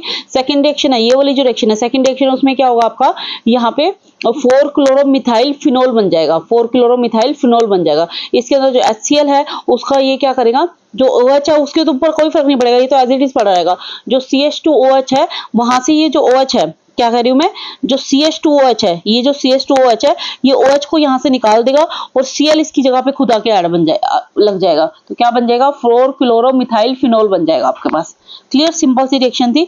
उसके बाद तो बहुत ही सिंपल बेसिक टर्म है, define mole fraction. Mole fraction क्या होता है आपको डिफाइन कर सकते हो, क्या होता है, ratio of number of moles of one component to the total number of moles in a mixture. एक नंबर ऑफ मोल्स होते हैं एक कंपोनेंट के divide by total number of moles के इक्वल होते हैं। ठीक है, उसके बाद आइसोटोनिक सॉल्यूशन कर सकते हो, हाफ बॉन्ड ऑफ फैक्टर्स, इनको आप क्या कर सकते हो, अच्छे से एक्सप्लेन कर सकते हो कि क्या होते हैं ये। ठीक है, ये मुझे बताने की जरूरत नहीं, सिंपल सी डेफिनेशन फर्स्ट चैप्टर में मिल जाएगी आपको। उसके बाद देखो क्वेश्चन नंबर 39 की बात करते हैं। अभी कह रहा है how can you remove the hard calcium carbonate layer of the egg without damaging in semi permeable membrane. ये सेमी परमेबल मेम्ब्रेन के बारे में अच्छे से पढ़ लेना, बहुत इंपॉर्टेंट है ये सेमी परमेबल मेम्ब्रेन कैसे होती है। तो इसमें क्या कह रहा है कि आप इसके एग के अंदर से जो कैल्शियम कार्बोनेट की लेयर होती है उसको कैसे डिजोल्व कर सकते, मतलब हटा सकते हो उसमें, ताकि जो एग है उसके आउटर शेल ना टूटे। तो आपको क्या करना है, उसको एक मिनरल एसिड सॉल्यूशन में 2 घंटे के लिए छोड़ देना है, तो उससे आउटर सेल नहीं टूटेगी और एग के अंदर से कैल्शियम कार्बोनेट की लेयर क्या होगी, खत्म हो जाएगी। ठीक है, इस तरह से आप इसके आगे इसको सोल्व कर सकते हो, पूरा इसको आगे पढ़ लेना और उसको आगे सोल्व कर लेना। उसके बाद नेक्स्ट क्वेश्चन क्या कहता है, calculate the molarity of each of the following solution. Molarity calculate करना बताया हो आपको, मोलैरिटी कैसे निकालते हो, mass of the solute by में molar mass of the solute multiply volume of the solution in litre. क्या करना है आपने, सोल्यूट का मास ले लेना है, मास ऑफ सोल्यूट ले लेना है यहाँ पे, और फिर आपको नहीं क्या कर देना है, यहाँ पे वॉल्यूम ऑफ सॉल्यूशन ले लेना है, वॉल्यूम ऑफ सॉल्यूशन लीटर के अंदर आएगा, और साथ में आपको क्या करना है, मास ऑफ सोल्यूट कर देना है। क्लियर, तो अब यहाँ पे क्या हो गया, 30 ग्राम आपको क्या दिया हुआ है, मास दिया गया सोल्यूट का, 30 ग्राम मास है। मोलर मास ऑफ सोल्यूट का कैसे निकालोगे, NONO देखो CONO3 ये दिया हुआ, CONO3 26H2O ये दिया हुआ ना, सॉरी ये नीचे 2 आएगा, 6H2O है, तो इसका मास आपने निकालना है। देखो थोड़ी टाइपिंग मिस्टेक है भैया, ये मैं आपको लिख के बताती हूँ क्या है, CONO3 बाहर होल ट्वाइस है और इनटू में 6H2 है, ये 26H2 नहीं 6H2 है, ये थोड़ी टाइपिंग मिस्टेक है। तो इसका मोलर मास कैसे कैलकुलेट करोगे, जैसे आपने पहले कार्बन का, फिर ऑक्सीजन का, फिर CN का, फिर ऑक्सीजन का, सारों का जो एटॉमिक मास होता है सबको ऐड कर दोगे, सबके एटॉमिक मास को ऐड करके, जैसे वाटर का अगर मैं बताऊं आपको, वाटर का H2 को कैसे निकालते हो, जैसे हाइड्रोजन का एटॉमिक मास क्या होता है 1, अब वाटर के कितने मॉलिक्यूल है 2, तो कितना हो जाएगा 2, ऑक्सीजन का एटॉमिक मास क्या होता है 16, तो कितना हो जाएगा 18, तो सिंपल जो आपका है 6H2 वहां तो आपका क्या आ जाएगा 18 आ जाएगा। प्लस आपका सारों का कैलकुलेट करोगे तो आपका अप्रोक्सीमेटली 291 ग्राम के अप्रोक्सीमेटली क्या आ जाएगा, इसका जो मोलर मास आ जाएगा सोल्यूट का। उससे आप अब उसके बाद आपने क्या करना है, मोलैरिटी को कैलकुलेट कर लेना है, ठीक है। और सेकंड क्वेश्चन में क्या पूछा हुआ है, उसमें भी मोलैरिटी पूछी है, इस तरह से आप इसकी भी मोलैरिटी को कैलकुलेट कर सकते हो। उसके बाद 40th क्वेश्चन की बात करूं तो 40th क्वेश्चन में क्या कहता है, explain how H plus OH negative concentration decide a solution to be acidic neutral alkaline solution. आपको बताना है कि जो H प्लस है और OH नेगेटिव है वो कैसे मतलब बताएंगे कि जो सॉल्यूशन है वो एसिडिक है, बेसिक है या न्यूट्रल है। तो देखो अगर H प्लस और OH 10 की पावर -7 के इक्वल आ जाए तो वो क्या होता है, आपका न्यूट्रल सॉल्यूशन होता है। ये हमने पहले भी डिस्कस किया हुआ है। अगर H प्लस क्या हो, ग्रेटर हो जाए OH से, यानी कि 10 की पावर -7 से, तो वो क्या हो जाएगा आपका, अगर H प्लस ये हो जाए OH नेगेटिव से तो आपका क्या हो जाएगा, एसिडिक सॉल्यूशन हो जाएगा। अदरवाइज क्या हो जाएगा, अगर ये साइन उल्टा आ जाएगा तो आपका सॉल्यूशन क्या हो जाएगा, बेसिक सॉल्यूशन होगा। इसको हमने डिस्कस किया हुआ है, वहां पे आप जाके और अच्छे से इसको डिस्कस कर सकते हैं। नेक्स्ट क्वेश्चन है क्वेश्चन नंबर 41। क्वेश्चन नंबर 41 में क्या कहता है, what is the cause of anomalous behavior of the top element in the each group of p block element। बहुत अच्छे से मैंने बताया हुआ है आपको, बहुत अच्छे से हमने हर p block element के, हर p block element के जैसे पहले पहले मेंबर्स के बारे में स्टडी किया हुआ, तो मैंने वो बताया हुआ है। चाहे आप किसी भी एलिमेंट की बात करो तो इनका बिहेवियर वो दूसरे से अलग क्यों होते हैं, जैसे कि उनका स्मॉल साइज हो गया, उनकी हायर आयनाइजेशन एंथैल्पी होगी, क्यों, क्योंकि सबके सब क्या होते हैं, न्यूक्लियस के बहुत ज्यादा पास होते हैं, तो एक तो उनका साइज बहुत छोटा होता है, डी ऑर्बिटल होते नहीं है उसके अंदर, इलेक्ट्रोनेगेटिविटी बहुत हाई होती है, क्योंकि बाहर से बहुत ज्यादा एनर्जी देनी पड़ेगी तभी तो इलेक्ट्रॉन न्यूक्लियस को इलेक्ट्रॉन छोड़ के जाएंगे ना। न्यूक्लियस के पास जो इलेक्ट्रॉन के ऊपर फोर्स लग रहा है वो कम लगेगा। तो इसलिए ये 3-4 रीजन थे जिसकी वजह से क्या होता है, ये आपके जो दूसरों एलिमेंट से डिफरेंट बिहेवियर शो करते हैं। नॉर्मलेस मतलब डिफरेंट बिहेवियर क्यों शो करते हैं, तो पहला रीजन हो गया स्मॉल साइज, दूसरा रीजन है absence of D orbital, third reason क्या, हाई आयोनाइजेशन एनर्जी, और फोर्थ रीजन क्या है, हाइयर इलेक्ट्रोनेगेटिविटी। ये सारे मैंने आपको बताए हुए हैं, तो वहां से आपको इसको और भी ज्यादा अच्छे से स्टडी कर सकते हैं। पी ब्लॉक एलिमेंट के अंदर बहुत इंपॉर्टेंट क्वेश्चन था ये। उसके बाद सेकंड क्वेश्चन क्या कहता है, comment on the nature ionic और covalent bond of hybridize of P block element. P block element के अंदर हाइब्रिडाइजेशन हाइड्राइड्स जो बनते हैं, हाइड्रेट मतलब हाइड्रोजन से जब हम रिएक्शन कराते हैं तो उसका हाइड्रेशन के ऊपर आपको बताना है कि कौन सा बॉन्ड बनता है। हाइड्रोजन के साथ जब बॉन्डिंग करते हैं तो देखना आपको कौन सा बॉन्ड बनता है, ये आपको बताना है। जो आयनिक हाइड्राइड्स होते हैं वो क्या करते हैं, जो आपके जो आयनिक हाइड्राइड होते हैं वो क्या करते हैं, एस ब्लॉक के एलिमेंट बनाते हैं, और जो कोवलेंट हाइड्राइड होते हैं वो कौन बनाते हैं, आपके पी ब्लॉक के एलिमेंट बनाते हैं। ठीक है, तो जो पी ब्लॉक एलिमेंट होते हैं वो कैसे होते हैं, कोवलेंट इन नेचर होते हैं, तो ये क्या बनाते हैं, कोवलेंट हाइड्राइड बनाते हैं। क्लियर हुआ, तो ये इस तरह का कुछ आपको एक्सप्लेन करना है इसके अंदर। पी ब्लॉक के अंदर मैंने बहुत अच्छे से आपको वैसे ही क्वेश्चन समझाया हुआ है। नेक्स्ट क्वेश्चन की बात करते हैं, क्वेश्चन नंबर क्या है आपका 42। क्वेश्चन नंबर 42 में देखिए क्या कहता है, right the UPSC name of the complex. इसका कॉम्प्लेक्स का यूपीएससी नेम मैंने आपको करना सिखाया है, वहां से आपको यूपीएससी नेम करना है। सेकंड क्वेश्चन कहता है what type of isomerism existed in the compound. ये सारा कहां से पूछा जा रहा है, कोऑर्डिनेशन कंपाउंड से पूछा गया। इस टाइप में आपको आइसोमेरिज्म में कौन सा कंपाउंड है वो बताना है, कौन सा आइसोमेरिज्म है उसके बारे में बताना है। Third C question, D question क्या कहते हैं आपको, why this is a paramagnetic and this is a diamagnetic. ये मैंने आपको बताया पैरामैग्नेटिक और डायमैग्नेटिक होने के क्या चांसेस है, जिसमें unpaired number of unpaired electron ज्यादा होंगे वो कैसा होगा, आपका पैरामैग्नेटिक होगा, और नंबर ऑफ अनपेड इलेक्ट्रॉन कम नहीं होंगे तो उसको हम डायमैग्नेटिक होंगे। उसके बेस पे आपको एक्सप्लेन करना है। Next question, explain the type of hybridization magnetic behaviour of the following complexes. ये भी मैंने आपको बताया हुआ है, हाइब्रिडेशन आप कैसे निकालते हो और मैग्नेटिक बिहेवियर कैसा बताओगे। मैग्नेटिक बिहेवियर में तो आपको वही बता दोगे सीधा, जिसके अंदर ज्यादा नंबर ऑफ अनपेड इलेक्ट्रॉन होंगे वो पैरामैग्नेटिक, नहीं है तो वो क्या हो जाएगा, डायमैग्नेटिक हो जाएगा। और उसकी हाइब्रिडाइजेशन के बारे में बताया हुआ कि कैसे हाइब्रिडाइजेशन होती है, जिसमें जो बॉन्डिंग में पार्टिसिपेट करेंगे। अगर एस और पी कर रहे हैं तो पी के भी देखना कितने ऑर्बिटल कर रहे हैं, अगर 3 ऑर्बिटल कर रहे हैं तो कैसे हाइब्रिडाइजेशन हो जाएगी, sp3 हाइब्रिडाइजेशन होगी। ये मैंने कई एग्जांपल लेके आपको समझाया, वहां से आपको ये डिस्कस करना है। नेक्स्ट क्वेश्चन की बात करो, क्वेश्चन नंबर 43, शायद ये लास्ट क्वेश्चन है। क्वेश्चन नंबर 43 में क्या कह रहा है, what is the difference between alpha glucose और beta glucose, what is meant by the pyranose structure of glucose. ये आपको पढ़ना है, अल्फा बीटा में क्या डिफरेंस है ओरिएंटेशन का डिफरेंस होता है, देखो अल्फा और बीटा के अंदर, ये आपको इसके अंदर स्टडी करना पड़ेगा कैसे ओरिएंटेशन का डिफरेंस होता है। जैसे इसमें क्या होता है, जैसे एक में क्या लगा होता है, जैसे अगर हम सी 6 कार्बन होते हैं इस तरह से लगे होते हैं, तो एक में क्या होता है, जो अल्फा होते हैं उसमें यहाँ पे OH होता है, यानी कि ग्लूकोज होता है वो अल्फा, उसमें यहाँ पे OH, यहाँ पे OH, फिर यहाँ पे थर्ड में H आ जाता है यहाँ पे, और इधर साइड में क्या आ जाएगा, OH आ जाएगा, यहाँ पे H ऐसे एंड सो ऑन ऐसे चलता रहेगा। पर जो आपका बीटा होता है, बीटा के अंदर क्या होता है, यहाँ पे OH होता है और यहाँ पे H होता है, फिर यहाँ पे सेकंड में भी क्या होता है, OH होता है और यहाँ पे H होता है। इस तरह से स्ट्रक्चर बनाना है, तो आपको वहां पे उससे डिफरेंस आप बता सकते हो, ठीक है। आगे क्या कह रहा है, नेक्स्ट पार्ट आपको क्या कहता है, why water soluble vitamin must be supplied regularly to the diet. क्यों जो वाटर सोलेबल विटामिन होते हैं वो आपको रेगुलरली डाइट में क्यों सप्लाई करने चाहिए, क्योंकि ये आपको टॉक्सिक पदार्थों को बॉडी से निकालने के लिए हेल्पफुल होते हैं, क्योंकि आप यूरिन के थ्रू इनको निकाल सकते हो, नहीं तो ये बॉडी क्या करेगी, आपको इसके अंदर स्टोर कर लेगी। तो जैसे विटामिन सी है, विटामिन बी है, इनको आप क्या करना है, आपको डेली सप्लाई कर सकते हो, डेली सप्लाई करना जरूरी है।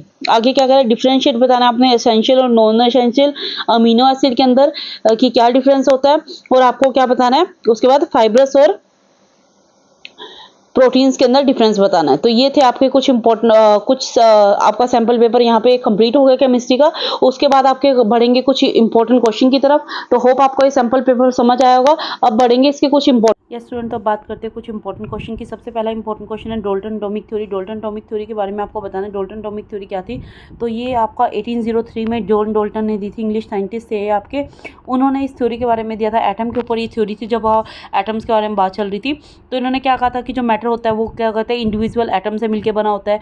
जो भी जितने मैटर होते हैं, all the atoms of a given chemical element are, वो कैसे होते हैं, आइडेंटिकल होते हैं मास के अंदर और अदर प्रॉपर्टी के अंदर। इस तरह से इन्होंने कुछ पोस्टुलेट दिए थे, वो उसको आपको उसके बारे में पढ़ना है। उसके बाद नेक्स्ट क्वेश्चन क्या कहता है, what is mole and Avogadro constant. आपको बताना है मोल क्या होता है और एवोगैड्रो कांस्टेंट क्या होता है।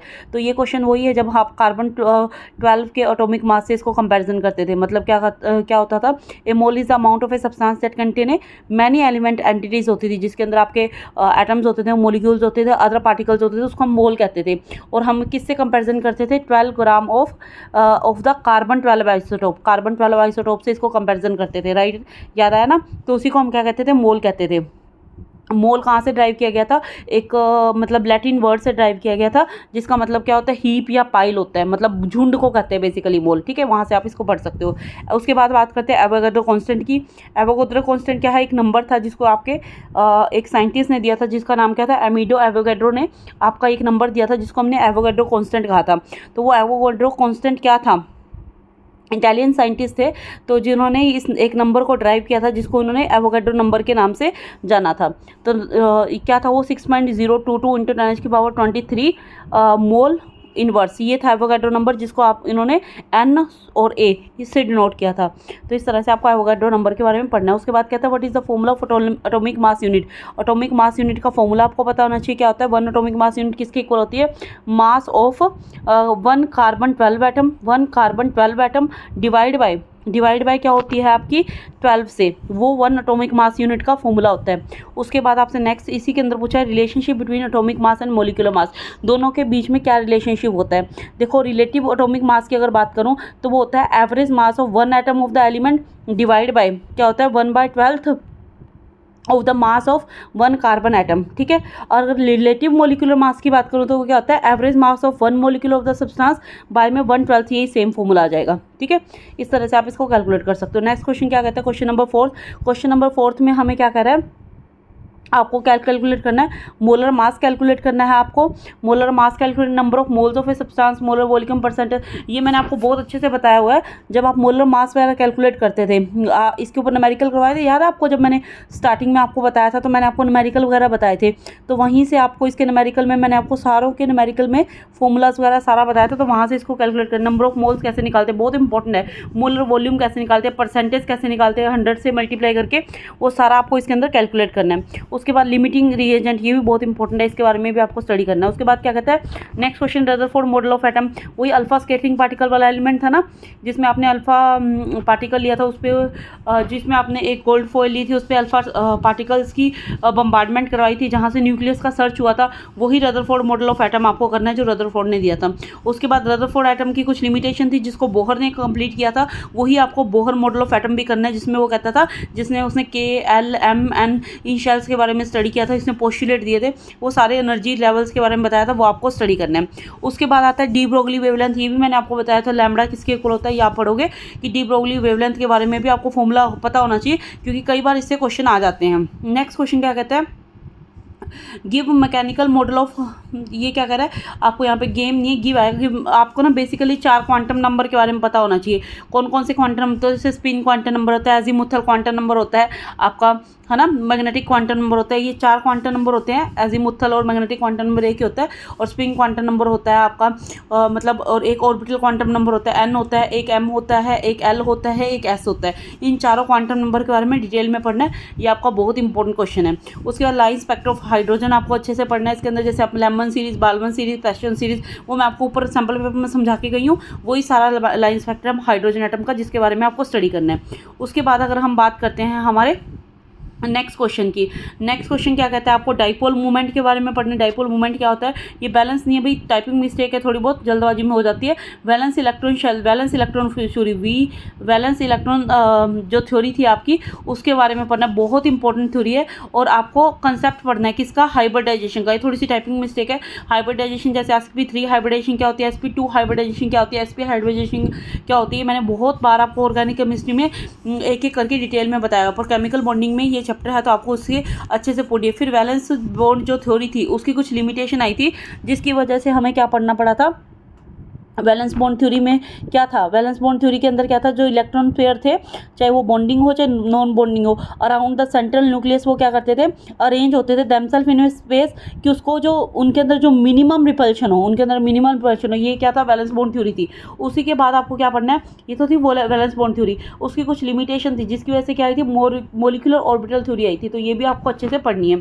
उसके बाद कुछ फॉर्मूलाज लर्न करने हैं आपको, क्या फॉर्मूला और डेफिनेशन दोनों, क्योंकि आपका ना 1 मार्क्स के क्वेश्चन है, तो बहुत ज़्यादा चांसेस आपके molarity, normality, molality, mass percentage, mole fraction और इनकी सबकी डेफिनेशन आ जाए या फॉर्मूला आ जाए, तो इनकी डेफिनेशन और फॉर्मूला आपको अच्छे से पढ़ के जाना है। उसके बाद क्वेश्चन नंबर 11 की बात करते हैं, रॉयट्स लॉ। रॉयट्स लॉ पढ़ा था ना आपने, रॉयट्स लॉ भी हमने पढ़ा हुआ है। उसके बाद रॉयट्स लॉ की बात करो या फिर आप क्या बात करो, इसके केमिकल आइडियल फॉर्मुलेशन की जब हम बात करते थे, तो रॉयट्स लॉ की बात करते थे, जब हम एक्स साई ए और साई बी के लिए वहाँ पे निकालते थे, तो वही आपको रॉयट्स लॉ के बारे में पढ़ना है। जैसे ये Sai mole fraction A component के लिए होता था, तो एक्स ए प्लस एक्स बी आप क्या करते थे, 1 के इक्वल करते थे, राइट। फिर प्रेशर की टर्म में इसको कैलकुलेट करते थे, वही मोल फ्रैक्शन रॉयट्स लॉ आपको स्टडी करना है, क्लियर। उसके बाद आपको क्या कैलकुलेट करना है, how to calculate the relative lowering vapour pressure, dispersion, freezing point, osmosis और osmotic pressure. Very very important question, बहुत ही इंपॉर्टेंट क्वेश्चन है, क्वेश्चन नंबर 12। ध्यान से इसको अच्छे से पढ़ के आना। ऑस्मोसिस और ऑस्मोटिक प्रेशर के बारे में बहुत ज़्यादा डिटेल में बहुत बार पूछा गया है, तो आप इसको अच्छे से स्टडी करके जाना कि ऑस्मोसिस और ऑस्मोटिक प्रेशर होता क्या है, ये आपको पता होना चाहिए। आपको अच्छे से इसको स्टडी करना है, मैंने आपको एक एक चीज़ अच्छे से समझाई हुई है। अब क्वेश्चन नंबर 13 की बात करें, थर्मोडायनेमिक्स लॉ, ये ऊपर भी आके गए, zero law, first law, second law, और ये internal energy delta U delta H, इनके अंदर क्या रिलेशनशिप होता है, ये आपको अच्छे से पढ़ के यानी एंट्रोपी एंथैल्पी भी पढ़ के जाना है। वैसे मैंने आपको इस सैम्पल पेपर में सारी चीज़ें बताई है, फिर से यहाँ पे ये क्वेश्चन आ गए, तो दोनों क्वेश्चन इंपॉर्टेंट है, वो आपको अच्छे से स्टडी करने हैं।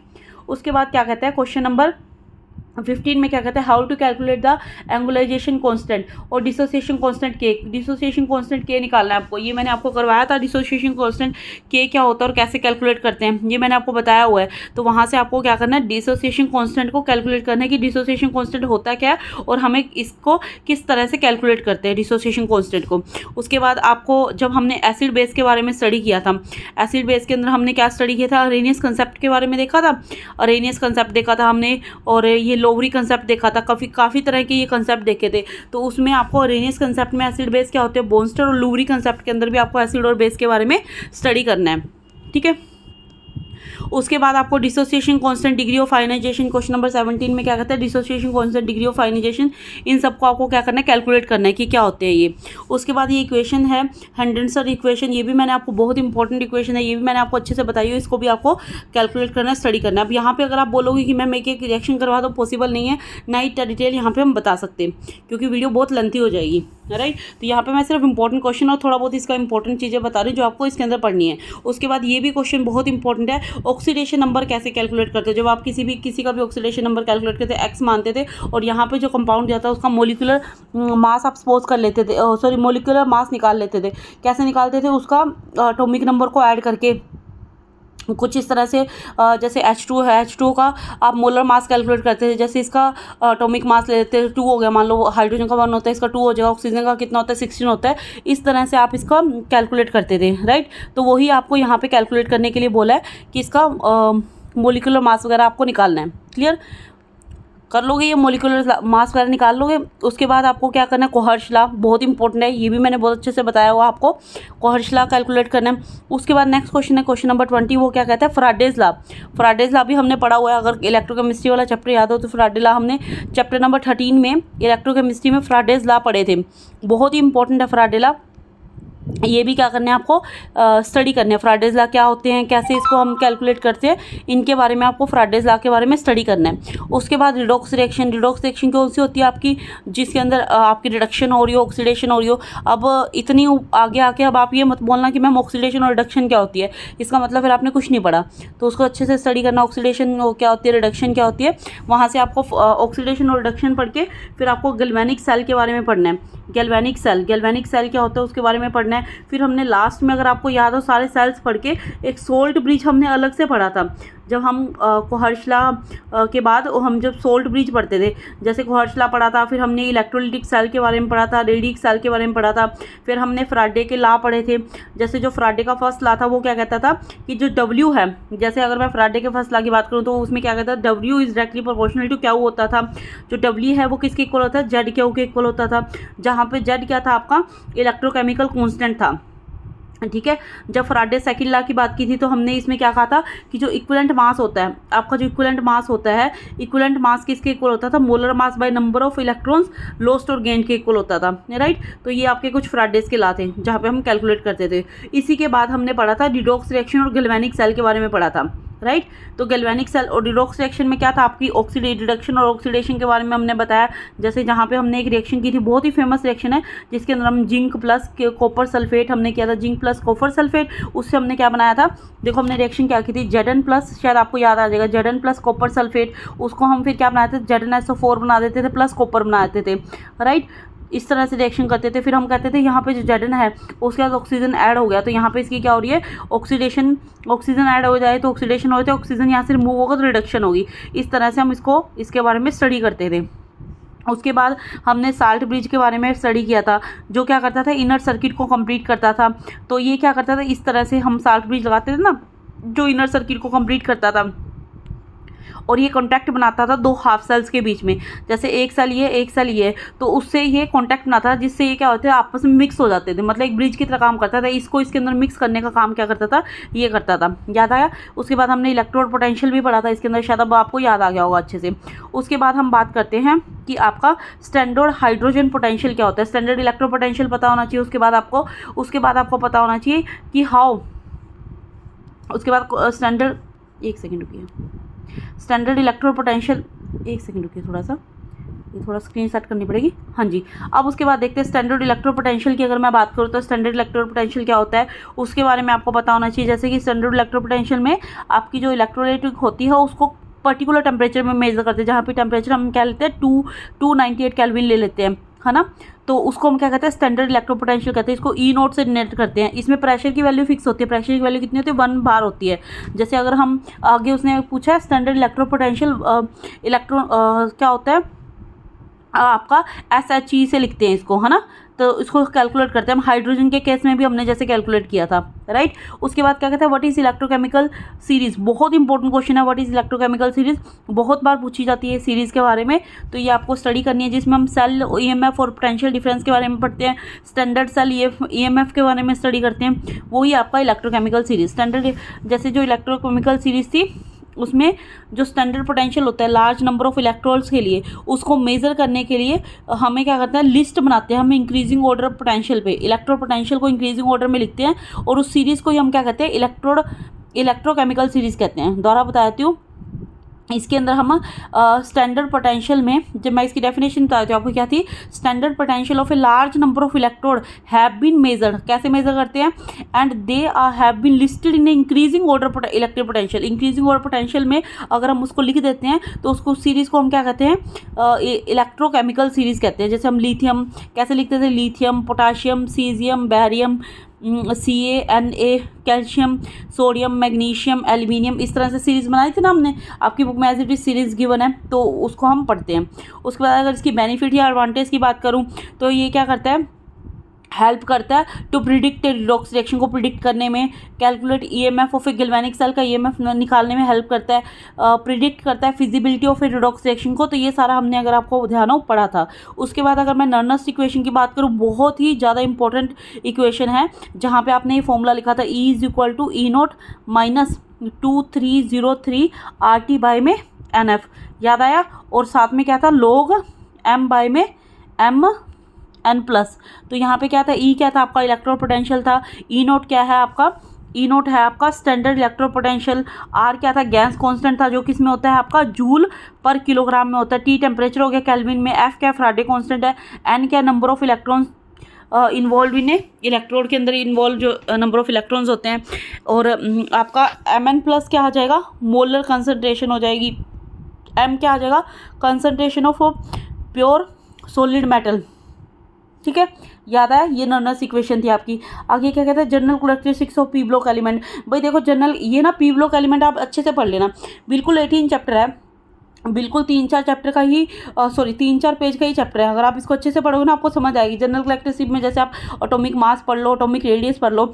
अब इसमें ना जो भी पी ब्लॉक एलिमेंट की बात करते हैं ना, हमेशा पीरियड्स की बात करते हैं कि हम ऐसे मूव करेंगे, ऐसे मूव करेंगे, तो क्या होगा जब आपकी ये इसकी बात करता है एस ब्लॉक एलिमेंट की, तो ये सारी डिस्कशन ग्रुप में करता है, पर जब ये बी ब्लॉक एलिमेंट की बात करते हैं तो पीरियड्स में डिस्कशन करता है। तो आपको ध्यान रखना है, जब भी हम पीरियड में मूव करते हैं तो आपका एटॉमिक नंबर तो बढ़ता है, एटॉमिक नंबर तो बढ़ता है, पर आपका क्योंकि जो इलेक्ट्रॉन्स है वो सेम शेल के अंदर ही एंटर करते रहते हैं, तो इसलिए जो एटॉमिक रेडियस है वो ज़्यादा बढ़ती नहीं है। तो इसको थोड़ा सा अगर आप 3-4 पेज अगर आराम से पढ़ोगे तो हो जाएगा, ठीक है। ये अच्छे से 18 चैप्टर 3-4 पेज का ही, आप अच्छे से इसको स्टडी कर लेना।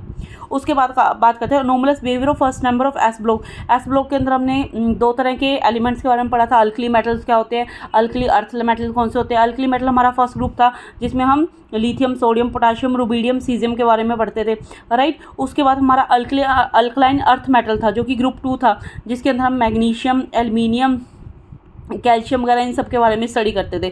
तो इनकी कन्फिग्रेशन NS2 थी। NS1 क्या थी, हमारी फर्स्ट ग्रुप की एलिमेंट की कंसंट्रेशन थी। ये इलेक्ट्रोपॉजिटिव होते हैं सारे के सारे। अब उसके साथ हमने ये भी पढ़ा था कि जैसे इनका फर्स्ट मेंबर है लिथियम हो गया, है ना, ये अनोमलस बिहेवियर क्यों शो करता है, मतलब दूसरे एलिमेंट से अलग क्यों है, हमने ये अच्छे से स्टडी किया था। क्योंकि ये बेसिकली क्या था इनका अलग होने का कारण, क्योंकि इनका साइज़ छोटा होता है, हाई इलेक्ट्रोनेगेटिविटी थी इनकी, क्योंकि इनका जो साइज़ है वो बहुत ज़्यादा छोटा था, और इलेक्ट्रोनेगेटिव की वैल्यू क्या होती थी इनकी, बहुत ज़्यादा हाई होती थी। क्यों, क्योंकि ये न्यूक्लियस के बहुत ज़्यादा पास होते थे, इसकी वजह से इनकी जो इलेक्ट्रोनेगेटिविटी की वैल्यू थी वो बहुत ज़्यादा हाई हो जाती थी। ऑलमोस्ट सारे जो पी ब्लॉक एलिमेंट है ना, सारे सबका सेम रीज़न ही चलेगा कि ये दूसरे एलिमेंट से अलग बिहेवियर क्यों शो करते हैं, ये आपको मैंने बताया हुआ है, ठीक है। चाहे पी ब्लॉक में आपका चाहे एस ब्लॉक के एलिमेंट का पूछ लें, जैसे एल ब्लॉक में लिथियम आ जाएगा, चाहे पी ब्लॉक एलिमेंट्स का पूछ लें, सबके ऑलमोस्ट सेम रीज़न है, तो वहाँ से आप इसको अच्छे से स्टडी करना। उसके बाद आइसोटोप ऑफ हाइड्रोजन बहुत बार पढ़ाया हुआ है। आइसोटोप कैसे होते हैं हाइड्रोजन के, वही ड्यूटेरियम प्यूटेरियम वाला वही है। उसके बाद केमिकल प्रॉपर्टी अल्कली मेटल की और अल्कलाइन अर्थ मेटल, मतलब एस ब्लॉक के एलिमेंट्स की आपको केमिकल प्रॉपर्टीज़ के बारे में स्टडी करना है। फिजिकल प्रॉपर्टी तो मैंने आपको बताई दी कि क्या पूछ लेगा, आयनाइजेशन एनर्जी पूछ लेगा। आयनाइजेशन एनर्जी देखो एक ध्यान रखना, अगर आपसे एटॉमिक रेडियस से एटॉमिक साइज़ की बात करता है, अगर आपका इलेक्ट्रॉन सेम, अगर एस ब्लॉक की बात करेगा तो जब जैसे जैसे आप नीचे जाओगे जैसे जैसे नीचे जाओगे तो आपका क्या होगा, नंबर ऑफ शेल्स बढ़ती जाएगी, अगर एस ब्लॉक में ग्रुप में बात कर रहे हैं। और अगर आपके पी ब्लॉक में जाता है पीरियड्स की बात करेगा, तो जब वो पीरियड्स की बात करता है तो आपकी नंबर ऑफ शेल्स नहीं बढ़ती, तो आपकी आयनाइजेशन एनर्जी भी इतनी नहीं बढ़ेगी। मतलब आयनाइजेशन एनर्जी जैसे एस ब्लॉक की बात करें तो आयनाइजेशन एनर्जी वगैरह सारी कम होगी, एटॉमिक साइज बढ़ेगा, एटॉमिक रेडियस बढ़ेगी, राइट, आयनाइजेशन एनर्जी कम होगी। पर पीरियड में आयनाइजेशन एनर्जी पे ज़्यादा इफेक्ट नहीं पड़ेगा। क्यों नहीं पड़ेगा? क्योंकि वहाँ पे आपका सेम शेल में इलेक्ट्रॉन एंटर करेगा, ठीक है। उसके बाद हाइड्रोजन हैलाइड मतलब हैलोजन्स के बारे में पढ़ना है आपको। हैलोजन्स कौन से होते हैं? आपके क्लोरीन, फ्लोरीन, ब्रोमीन, इन सब के बारे में आपको पढ़ना है। उसके बाद क्लोरोफ्लोरोकार्बन CFC के बारे में स्टडी करना है। या मैंने आपको यूजेज भी बताए हुए थे कि पहले के टाइम में इसका बहुत ज़्यादा यूज़ होता था, पर अब बाद में पता चला कि इसके हार्मफुल इफेक्ट भी है, इसलिए इसका यूज़ क्या करने लगे, कम करने लगे, राइट। उसके बाद compounds of noble gases. Noble gases पे हर बार क्वेश्चन आता है, भी अच्छे से पढ़ लेना। नोबल गैस क्या होते हैं? 18 ग्रुप एलिमेंट्स होते हैं। 18 ग्रुप के अंदर आपका क्या होता है, आपका ये आपके ऐसे एलिमेंट्स होते हैं जो बॉन्डिंग में पार्टिसिपेट नहीं करते। कैसे एग्जिस्ट करते हैं? मोनोटॉमिक गैस की तरह एग्जिस्ट करते हैं। कुछ क्वेश्चन पढ़े थे ना ऊपर, वही क्वेश्चन आ जाएगा। उसके बाद आपको जनरल पैटर्न पढ़ना है। वही मैंने आपको चाहे SP, D, F जितने भी आपके एलिमेंट्स हैं सबका आपका जनरल पैटर्न पढ़ना पड़ेगा आपको। एस ब्लॉक क्या होता है, पी ब्लॉक में क्या था, डी ब्लॉक में क्या था, ये सब आपको उसके बारे में मेल्टिंग पॉइंट, बॉइलिंग पॉइंट सबके एक के पढ़ लोगे, सिमिलर है। उसके बाद मैग्नेटिक प्रॉपर्टीज पढ़नी है डी और एफ ब्लॉक की, जैसे पैरामैग्नेटिक, डायमैग्नेटिक। पैरामैग्नेटिक जिसमें अनपेयर्ड इलेक्ट्रॉन होते हैं, डायमैग्नेटिक जिसमें अनपेयर्ड इलेक्ट्रॉन नहीं होते, उसके बारे में पढ़ना है। उसके बाद पोटेशियम डाइक्रोमेट, पोटेशियम पर मैग्नेट, ये मैंने आपको बहुत बार बताया। K2Cr2O7 हो गया या KMnO4 है, उसके बारे में आपको स्टडी करना है। उसके बाद नेक्स्ट क्वेश्चन आता है, question number 30, lanthanoid contraction. Most important, contraction नहीं है भैया, कॉन्ट्रैक्शन है। लेंथेनॉइड कॉन्ट्रैक्शन है ये, कॉन्ट्रैक्शन। लेंथेनॉइड कॉन्ट्रैक्शन क्या था? जब हम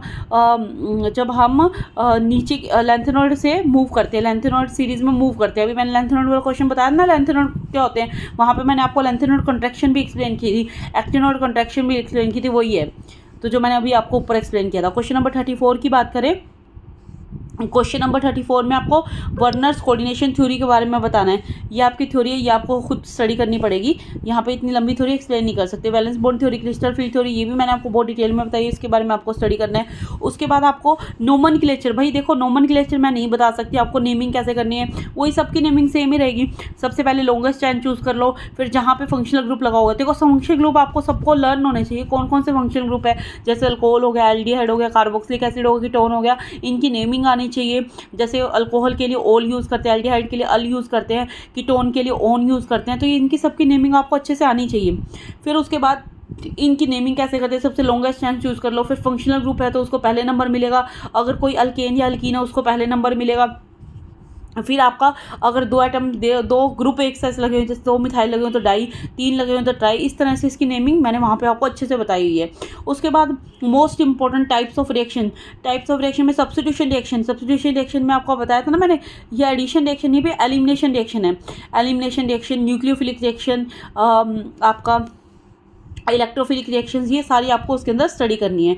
उसके बाद आपको कन्फर्मेशन ऑफ इथेन के बारे में पढ़ना है। जब हमने हाइड्रोकार्बन्स वाला चैप्टर पढ़ा था उसके अंदर हमने अल्केन पढ़ा जिसके अंदर सिंगल बॉन्ड होता है, अल्कीन क्या था जिसके अंदर डबल बॉन्ड था, अल्काइन क्या था जिसके अंदर ट्रिपल बॉन्ड था। इनकी नेमिंग भी मैंने आपको करवाई थी, जैसे अगर 3 ट्रिपल बॉन्ड आए तो उसके नीचे अल्काइन लगा देना, है ना। और कन्फर्मेशन ऑफ इथेन का वहाँ पर हमने स्ट्रक्चर किया था, वो आपको स्टडी करना है। उसके क्वेश्चन नंबर 39 में क्या कहते हैं, प्रॉपर्टीज ऑफ हेलोअल्केन्स की सारी प्रॉपर्टीज़ के बारे में स्टडी करना है। DDT, ये सारी रिएक्शन इसके अंदर आपको स्टडी करनी है।